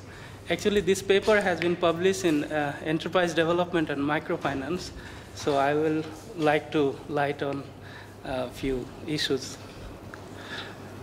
To provide various financial services at cheaper rates and attain financial sustainability, microfinance institutions must find ways to minimize their operating cost. One of the ways for microfinance institutions to attain financial sustainability and minimize the cost of operation is to reduce the financing cost. Hence, the objective of this paper is to identify factors that affect the financing cost of microfinance institutions. For this study, the author actually went through a few factors and the sources of fund in literature review. Also find the financial sustainability or economic viability and the factors, sources of fund, and all these things. This is actually the picture of the sources of fund that microfinance institutions get from different provisions like the client savings, the donor funds, the loans from the PKSF. PKSF denote Polli Kormo Sohayok Fund. It's a village fund actually provided to the microfinance institutions in Bangladesh. The cumulative surplus, like the return earnings, commercial banks, and from other sources. We can see that the donation has been significantly reduced over the years. Most of the microfinance institutions depend mostly on the client savings and also from their return earnings, and also from a few other sources like PKSFs and commercial banks. So the details of these factors is the total financing cost remain one of the largest component of the total operating cost of microfinance institutions. To understand the factors affecting total financing cost of microfinance institutions, the following regression has been considered. So in the regression, the sources of fund has been segregated into 2 parts, like internal sources of fund and external sources of fund. It also includes the institutional characteristics like the borrower-client ratios, the total loan outstanding, and age of the microfinance institutions, and also consider macroeconomic factors like inflation, exchange rate, and the domestic credit to the private sector. The data has been collected from the NGO microfinance institutions, which are published mostly by the Microfinance Regulatory Authority in Bangladesh. The microfinance institutions include in the sample were those that exist and have complete data set from the fiscal year of 2009 to 2014. The data has been collected from 169 microfinance institutions for this study. The representativeness sample represent 85.9% of the clients, 85.85% of the borrower, 86.9% of the total loan outstanding, and 86.7% of the total net saving of the microfinance market in Bangladesh.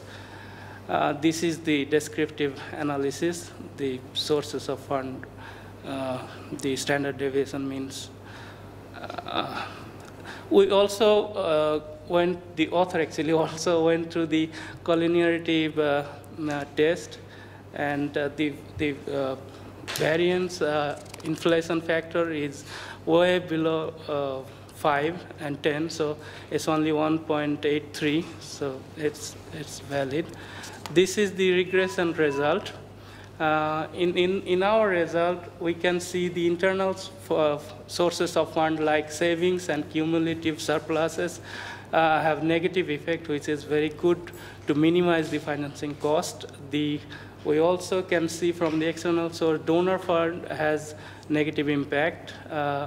The age of the firm also has negative impact in the institutional characteristics. And for the macroeconomic factors, we have, oh no, it's okay. The credit, actually, the credit, credit means the domestic credit to the private sector. So these have a negative effect, which is actually good for the financing, because these will reduce the financing cost for microfinance institutions. When the cost of the microfinance institutions is reduced, it's good for the borrower as well as good for the institution, because the microfinance institution can serve better to their borrower or to their clients. So the conclusion and policy implication, the study identified accessibility and affordable sources of fund like saving, cumulative surplus, funds from the PKSF and donors that minimize microfinance institutions' cost of the operation. The results suggested that internally generated funds such as savings and cumulative surplus could substantially reduce the financing cost of the microfinance institutions. Concessionary and subsidies fund like PKSF and donor were found to have a negative effect on total financing cost, highlighting the importance and effectiveness of the ongoing support in the sector. Moreover, the findings also revealed that debt financing is not a chief source, as it had a significant positive effect on total financing cost on some models. The findings of this study have global implication as well.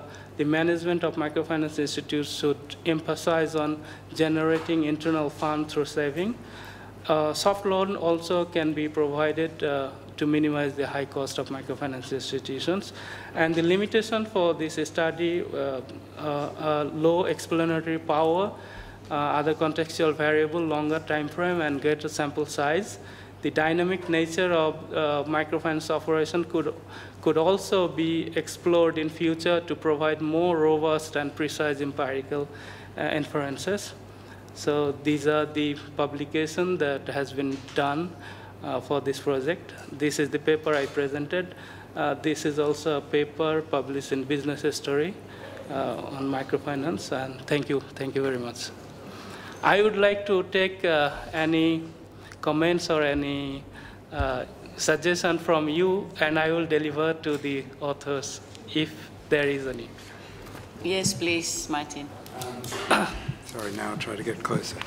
I don't think you can draw any conclusions. Those conclusions, I know the paper's published, so this is a bit late, but because the endogeneity of the source of funds is entirely endogenous to the scale of an enterprise. Your larger enterprises can draw on external funds, they have better access to the capital markets, and just generally, whether we're talking about MFIs or we're talking about any enterprise, right? The scale of an enterprise, and hence the amount of money it spends, and hence its cost to operation, influences the sources of its funding. Yes. So in other words, the sources of funding on the right-hand side are endogenous to the dependent variable. So the kinds of effects you're identifying as impacts of the source of funding on expenditure could in fact be the exact opposite. Exactly. Okay, Prof, I'll take your question, I'll deliver to them. But, you know, from my understanding, because I also work on microfinance, what I understand, when a microfinance institution take loan from the banks, actually it has a big impact on the borrowers, because when they take loan from the bank, they charges interest. And when microfinance use that fund, they charges more interest because they need to repay back to the banks. So they charges interest on the borrower, and they make profit out of it. At the end of the day, the borrowers, they are the victims, and the financing cost for them is high. So the sources of fund has a very, very big impact on financing. Yeah. Okay, Prof. No problem. Just to share with you, Martin, Malaysia has, Malaysian government has just announced the close down of our own microfinance institution, that is Amanah Ikhtiar. That came as a surprise for us. I thought that our microfinance all along does play a very significant role in poverty eradication, especially among the women entrepreneur. But the government has not announced any alternative yet. But there's a lot of study for the past few years that look at the microfinance. It is quite a successful model, but of course, compared to Bangladesh, it's nothing. And among the women entrepreneurs, they do better than the men in terms of managing the fund. But it caught us a real surprise 3 weeks ago. I think about 3 weeks ago, the government announced, but they haven't announced any alternative way out. We haven't. Not much information was given to the public. So much emphasis in microfinance has been on repayment rates as opposed to impacts on poverty. You know, and if if it's a good way to reduce poverty, then you should probably subsidize it more and not worry about repayment rates so much. And for the financial crisis, actually, donors are not interested, providing their funds to the microfinance institution. This is another problem. Well, it's also past, it's no longer as fashionable as it once was. Everything's fashion with donors. Okay, I think we have to move to the next presenter. We will still have another Q&A at the end of this session. Yeah, thank you. So, Dr. Farid?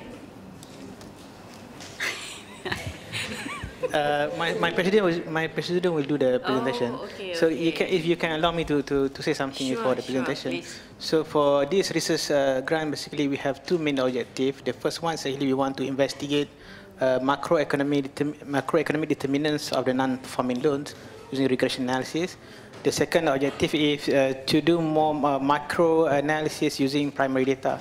So Ms. Tiong will present the first objective.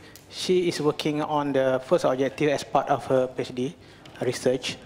So I see that's a good opportunity for her to present here and get useful comments in order to improve her thesis. Okay, please go ahead. Okay, good afternoon, everyone. Today, the topic for today is basically on household indebtedness, focused on the global and domestic macroeconomics determinants of the residential properties non-performing loans. So basically, Malaysian household debt relative gross to GDP stood at nearly 85%. This data is as of 2017. Yeah, and residential property loan basically forms the lion's share of about 52% of the total household debt. So as the top three reasons for bankruptcy, so housing loan default is basically the largest component of household NPLs. As classified by the Bank Negara, a loan is considered as non-performing where the principal or interest of both is past due for more than 90 days or 3 months.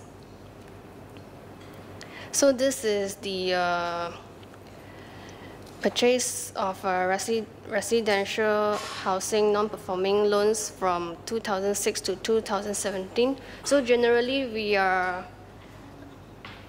we have the NPL is trending downwards, yeah, with few hikes in year 2008 and year 2015.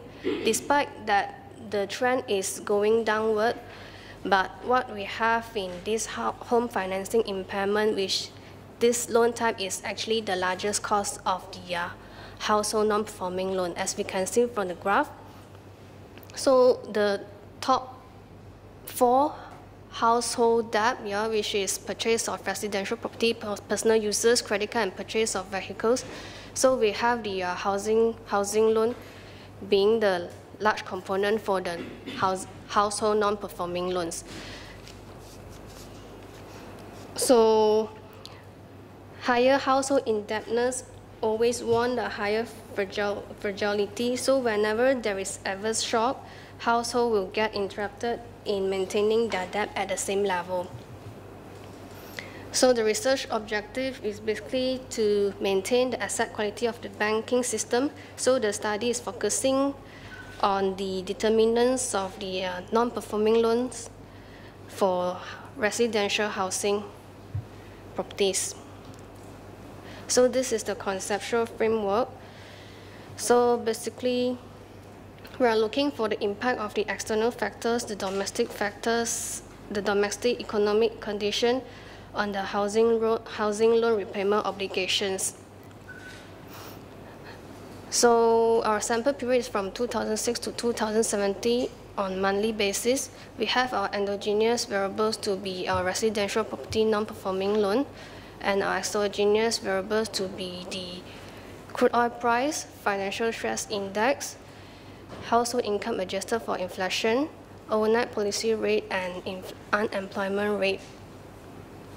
So we are expecting negative relationship between the oil price and the non-performing loans for housing loan, and negative relationship for household income adjusted for inflation and non-performing loans, and positive relationship for overnight policy rate, unemployment rate, and financial stress index. Okay, so in this study, we are applying ARDL framework. So ARDL framework offers advantage that it doesn't require same integrated order in all the variables under the study, free from autocorrelation problem, and robust in small sample size. So equation 1 is the general ARDL framework. So to test the presence of co-integration between the variable, we are using ARDL bound test approach. So equation 2 is basically derived from equation 1, and our hypothesis is basically for null hypothesis, no co-integration against existence of alternative long-run co-integration existed. And rewriting equation 2, this is the co-integrating regression for the form of ARDL. And applied into our context, so we have our dependent variable to be the housing non-performing loans, and then our exogenous variable to be the variables that I've mentioned just now, including stress index, household income adjusted for inflation, crude oil price, overnight policy rate, unemployment rate. So these are our findings. First, we validate that none of the tested variable is I2, So this validates that we can use ARDL. And then for diagnostic checking, our residual are found to be severely uncorrelated and homoscedastic. And the Kusum plot states that the coefficient of the specified ARDL model is shown stable and no presence of structural breaks over the sample period. Okay, so our final specified model is 300057, and based on the co-integration bound test, so the result states that long-run relationship exists between the non-performing loans and the selected indicators. So basically, these are our findings for long run and short run. So so the negative and significant error correction terms further indicates that long-run relationship exists. So for discussion, so indicates first, unemployment rate is found affecting the housing non-performing loan positively, and The occurrence law suggests that employment is negatively associated with the economic growth, and this actually showing that economic cycle poses significant effect on the household capacity in paying off their debt. So next, we have overnight policy rate. So higher interest rate will cause interest payment on loan more expensive, therefore affects repayment capacity. And especially mortgage with variable interest rate are more sensitive to a change in the policy rate. And for the third factors, household income adjusted for inflation. So in line with other studies, we have income factors is related to the probability of default. And so household income is mainly used for serving debt. So when nominal household income is squeezed by high living costs, the borrower have no sufficient discretionary income, therefore resulting higher level of non-performing loans. Whereas for crude oil prices, so this crude oil prices provides additional information to the economic condition of oil export-dependent countries. So if we have weak prices of key export commodity, it basically lowers the country's fiscal position and in turn cause negative chain effect to the domestic market. So basically what we have found, household-based inflation risk where a reduction in the household income adjusted for inflation affects the repayment pattern. And it is also, household also found vulnerable during low unemployment. And negative oil price as well as higher OPR will worsen the level of NPL for residential property. And finally, for our global financial illiquidity, it does not directly impact the emerging economics like our country after controlling the oil price, domestic economics factors, and monetary policy. So this suggests the bank to closely monitor this macroeconomic position with respect to their quantitative impact. So if this factors approaching the recommended threshold macro efficiency indication for the mortgage underwriting. Thank you. Thank you. Any points of clarification before we go to the next speaker? Martin? I don't understand what the economics would be if they're suggesting that the global financial illiquidity would have any effect on non-performing loans independently of the domestic economy. I mean, the transmission must surely be through the domestic economy. So why is this interesting? Why do we care about an effect, your first conclusion, right? Which is, I mean, surely if the global economy affects the non-performing loans through the domestic economy, how else can it affect the non-performing loans? I don't get it. What is in your mind, what is the independent channel, independently of the domestic economy, what's the independent channel by which the global financial illiquidity would influence non-performing loans in the domestic economy? Surely it all goes through. You see my question? I'm just missing something here.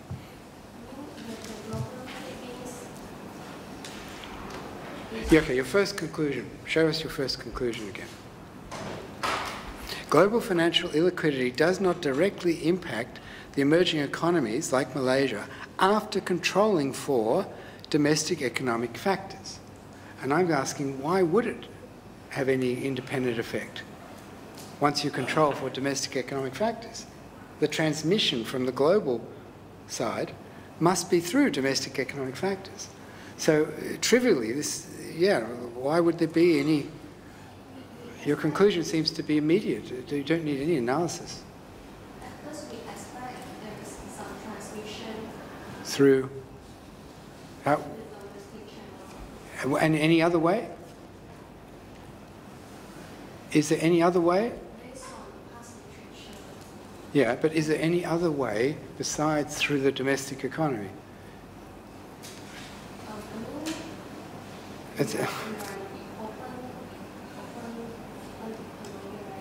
Yeah.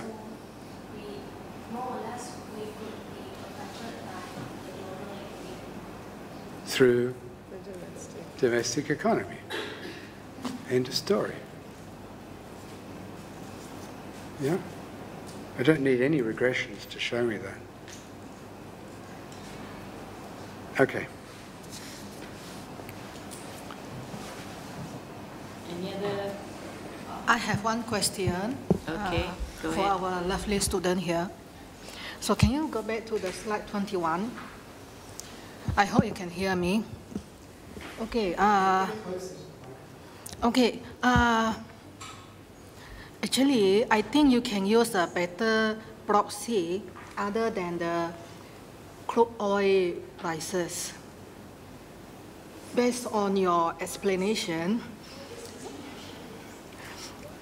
actually, you know the best. Because I'm not this area, I'm not in this area. So for me, I think crude oil prices is not the best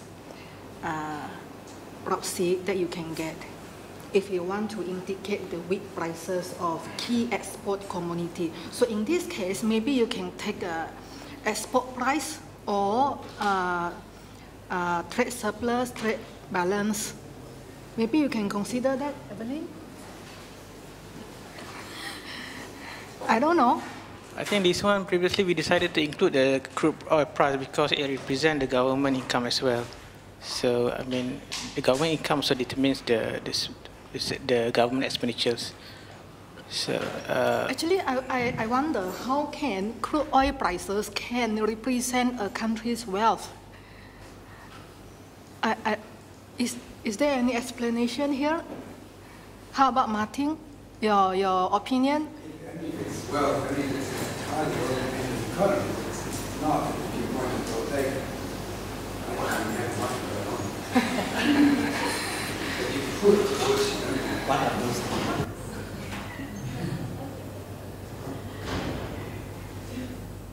Okay, maybe we leave it at that for now, and we can continue in the Q&A. We would like to invite our last speaker, Dato' Professor Kasim from Sabah. So, Dato' Kasim, have you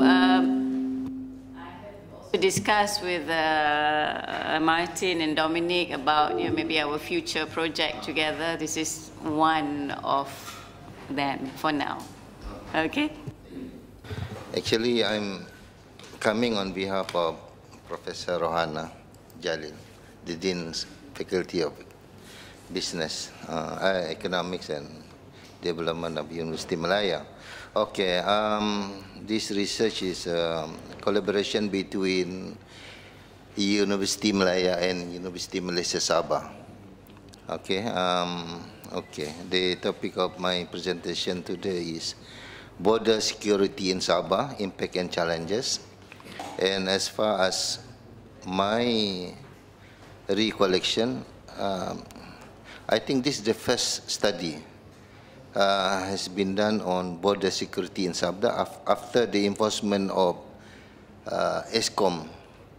It's a policy, security policy, introduced in 2015. So we want to see the impact of this policy to the border security on all aspects in economic sectors. Okay. Now, these are the area of study, comprising two areas, Tawau and Sampurna.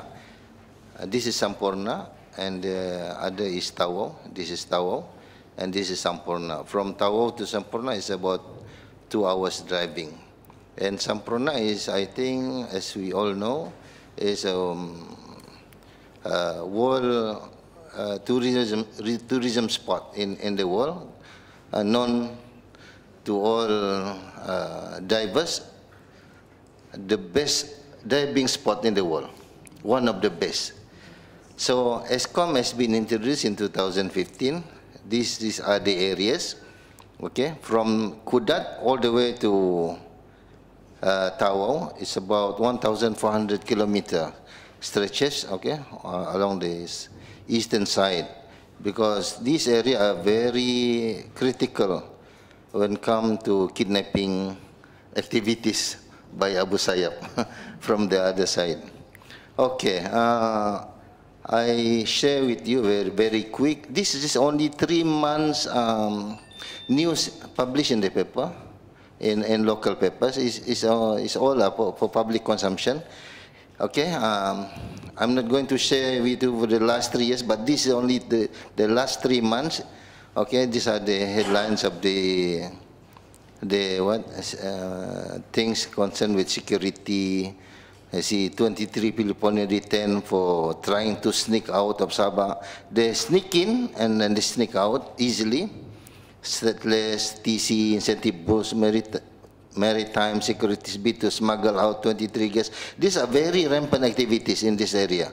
Crab smuggling, bid foil. This has been, you know, in existence for many, many years in this eastern part of Sabah. Polyphene foils, desperate rice smuggling, some more hiding in Sabah, 10 health. These are all the headlines related to the security. So it's really justified to do the research on security.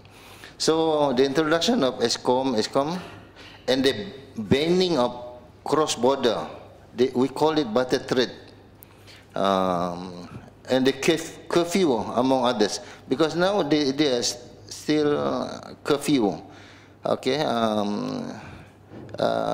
instructed in some of the areas from 6 p.m. until 6 a.m. in the morning. Okay, so the policies are being said to affect business in Semporna and Tawau adversely. So in the past, we had these incidents, Kampung Tanduala, that the intrusion of some terrorists coming from the Tawi-Tawi area in the Philippines. So the objectives for, at least, you know, to examine the issues, impact and challenges faced by the local community engaged in cross-border trade in Tawau Semporna, to examine the economic and social impact, and to identify policy impact, and last but not least, to fill in the gap in the literature. Of course, as I mentioned to you, I think this is the first research to my understanding that related to border security in that area. So, involving 305 business players, I'm talking about small business players, engaging in cross-border trade. So we also have undertaken qualitative approach, like roundtable discussion conducted in Tawau and Semporna, involving some stakeholders and government agencies with regards to the securities. So 200 respondents from Tawau and 105 respondents in Semporna. So 71% are male and 20% ethnic, involves the Bajaus, Bugis, the Malays, and other Bhimputras.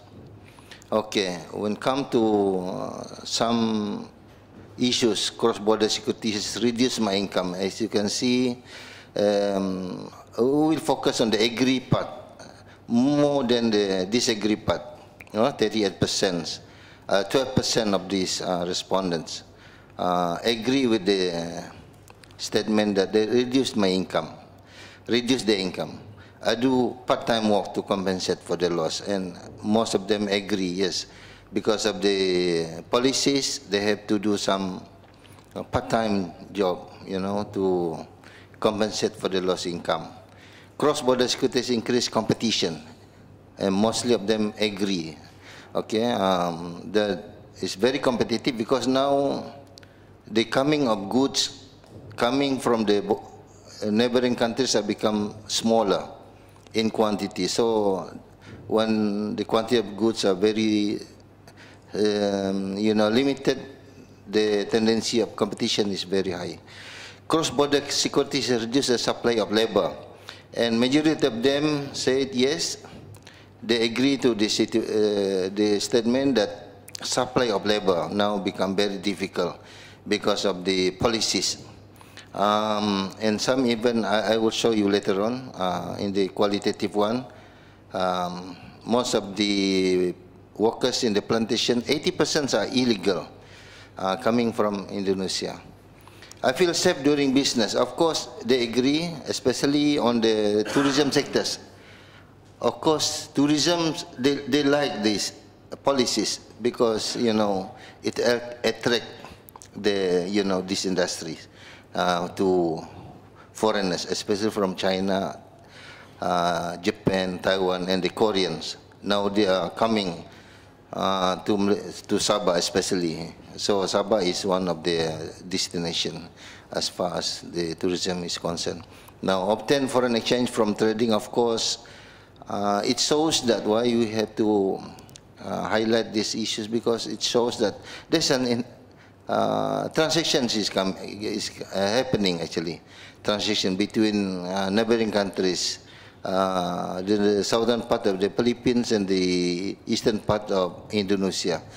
Okay, and there is an trade happening in this area actually. So buy direct from factory. Of course, after the policies enforced, most of them have to buy from major players.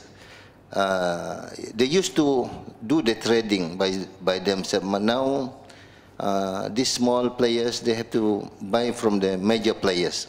So they buy from factory. Okay. So in the roundtable discussion also, we have conducted one in Tawau involving all these government agencies and business players. Okay, what the gist of the discussion, as I can share with you, of course, most of them say that labor shortages, especially in plantation sectors.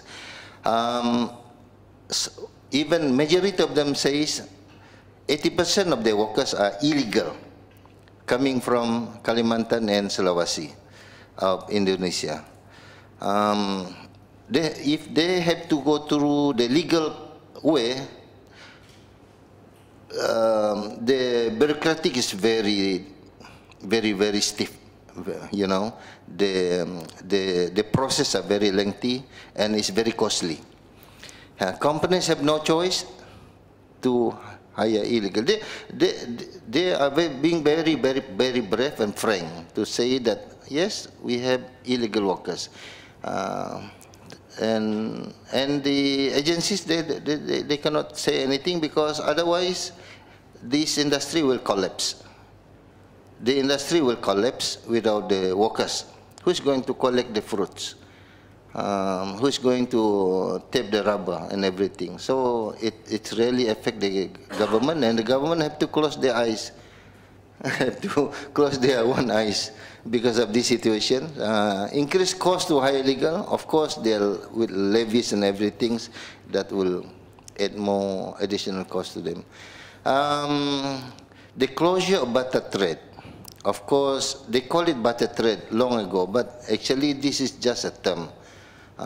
It looks like if they are talking about barter trade, we are still very traditional. But actually, it's not a barter trade. It's really a trade that based on the conventional way. Okay, but they've been, you know, known as barter trade for generation, even before the formation of Malaysia. Now, strict government requirement, especially international requirement regarding emittance of commodity, make it difficult to bring commodities. What does it mean? That before these small players, they can use wooden ship, but now because of the in compliance to international trade requirement, they have to use the acceptable international trade requirement that don't allow wooden ship to do the to carry the, you know, commodities from neighboring countries. So this definitely will limit the trade between the small players in Tawau, especially in Semporna. And of course, not only with the Philippines, but also with not only with the Kalimantan side, but also with the Philippines in the southern. So as we can see that finally Tawau just become a transit point. What we say that what we mean by transit point is Tawau is become a transshipment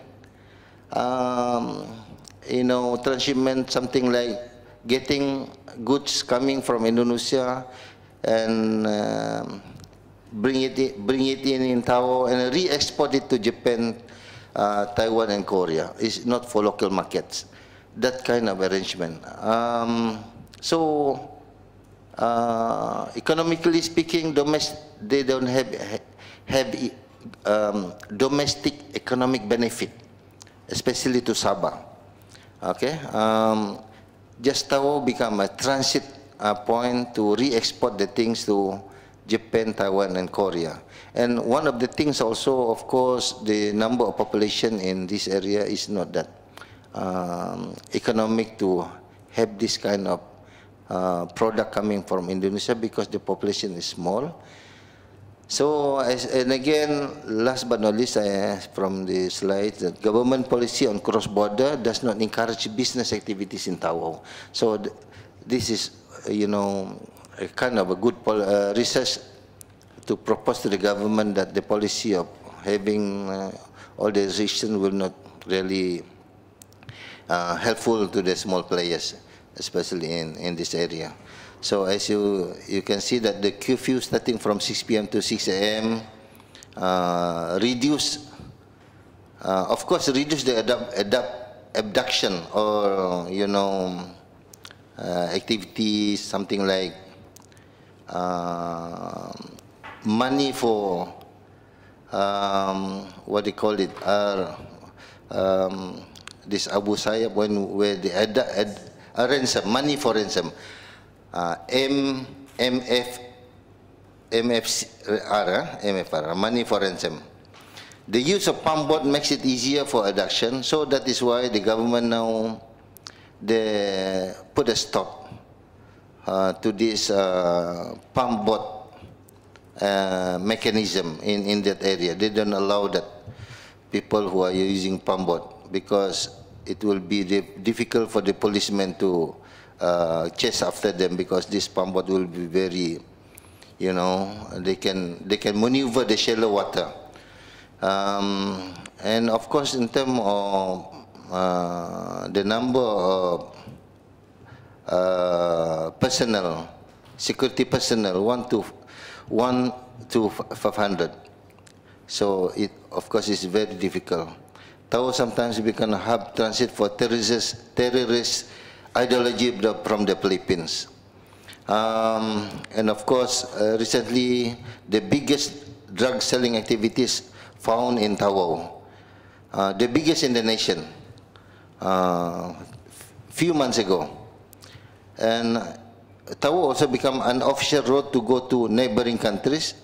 It's very common to meet family members because this area, people who are staying in Tawau, they have family relationship, between Tawau and neighboring countries, either in the southern part of the Philippines or in Kalimantan or Sulawesi. So these are some of the impact to the business community in Tawau. We continue with that. Tawau has no attraction to compare to Sampurna. Of course, in terms of competitive advantage, Sampurna is more attractive to tourism because of the islands that they have. The outbound, inbound of ship must get permit from Kota Kinabalu Marine. So this is also very time consuming. Now with the policies, people who are coming from Kalimantan, they have to get the clearance from Kota Kinabalu. Sometimes it takes 1 or 2 weeks to have the documentation cleared. So to them, time is money. So the policy is not really helpful to the small players, to the people engaged in this barter trade or cross-border trade because of the time. So they suggest to have CIQ to be revived. Okay, they used to have CIQ actually, but now they closed the CIQ because of this lots of things happening. So the roundtable discussion in Sampurna out of 28 tour operators, only 4 from local Sampornian people, and the rest are from outside Samporna. It could be from even from China themselves, because these tourist companies, tourist agencies, it doesn't really benefit the local people, especially the Malaysians. Okay, the Chinese agencies are very smart. Everything is arranged in China.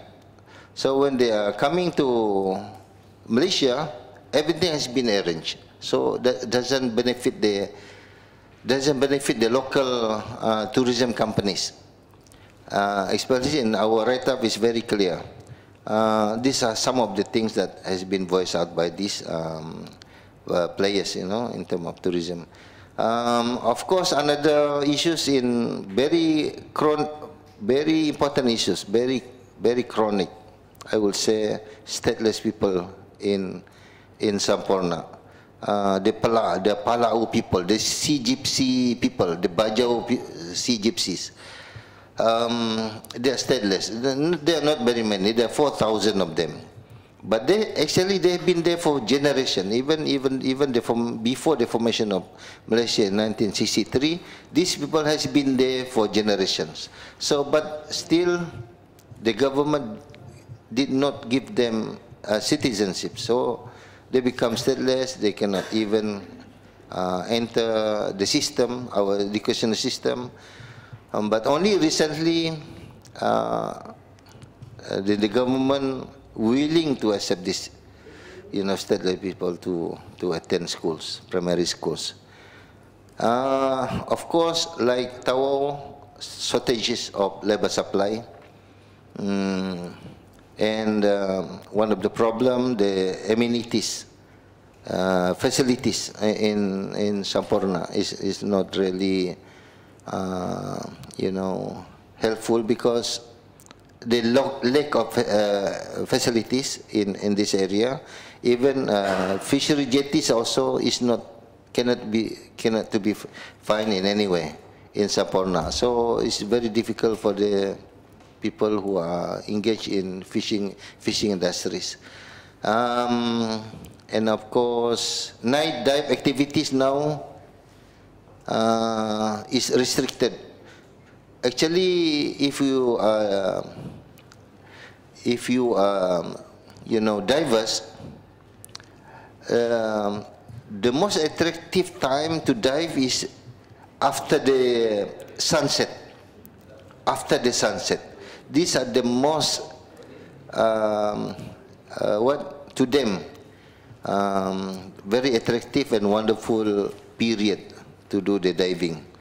Not during daytime. Less local people to work in tourism industry, and then of course negative perception of Malaysian on the presence of police. This to the other people, of course, with the presence of police, it's as if like we are having you know, not secured or something like that.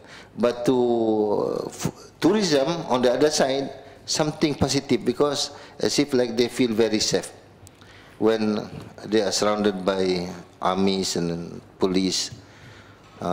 So they have positive and negative impact of the presence of the you know, security personnel.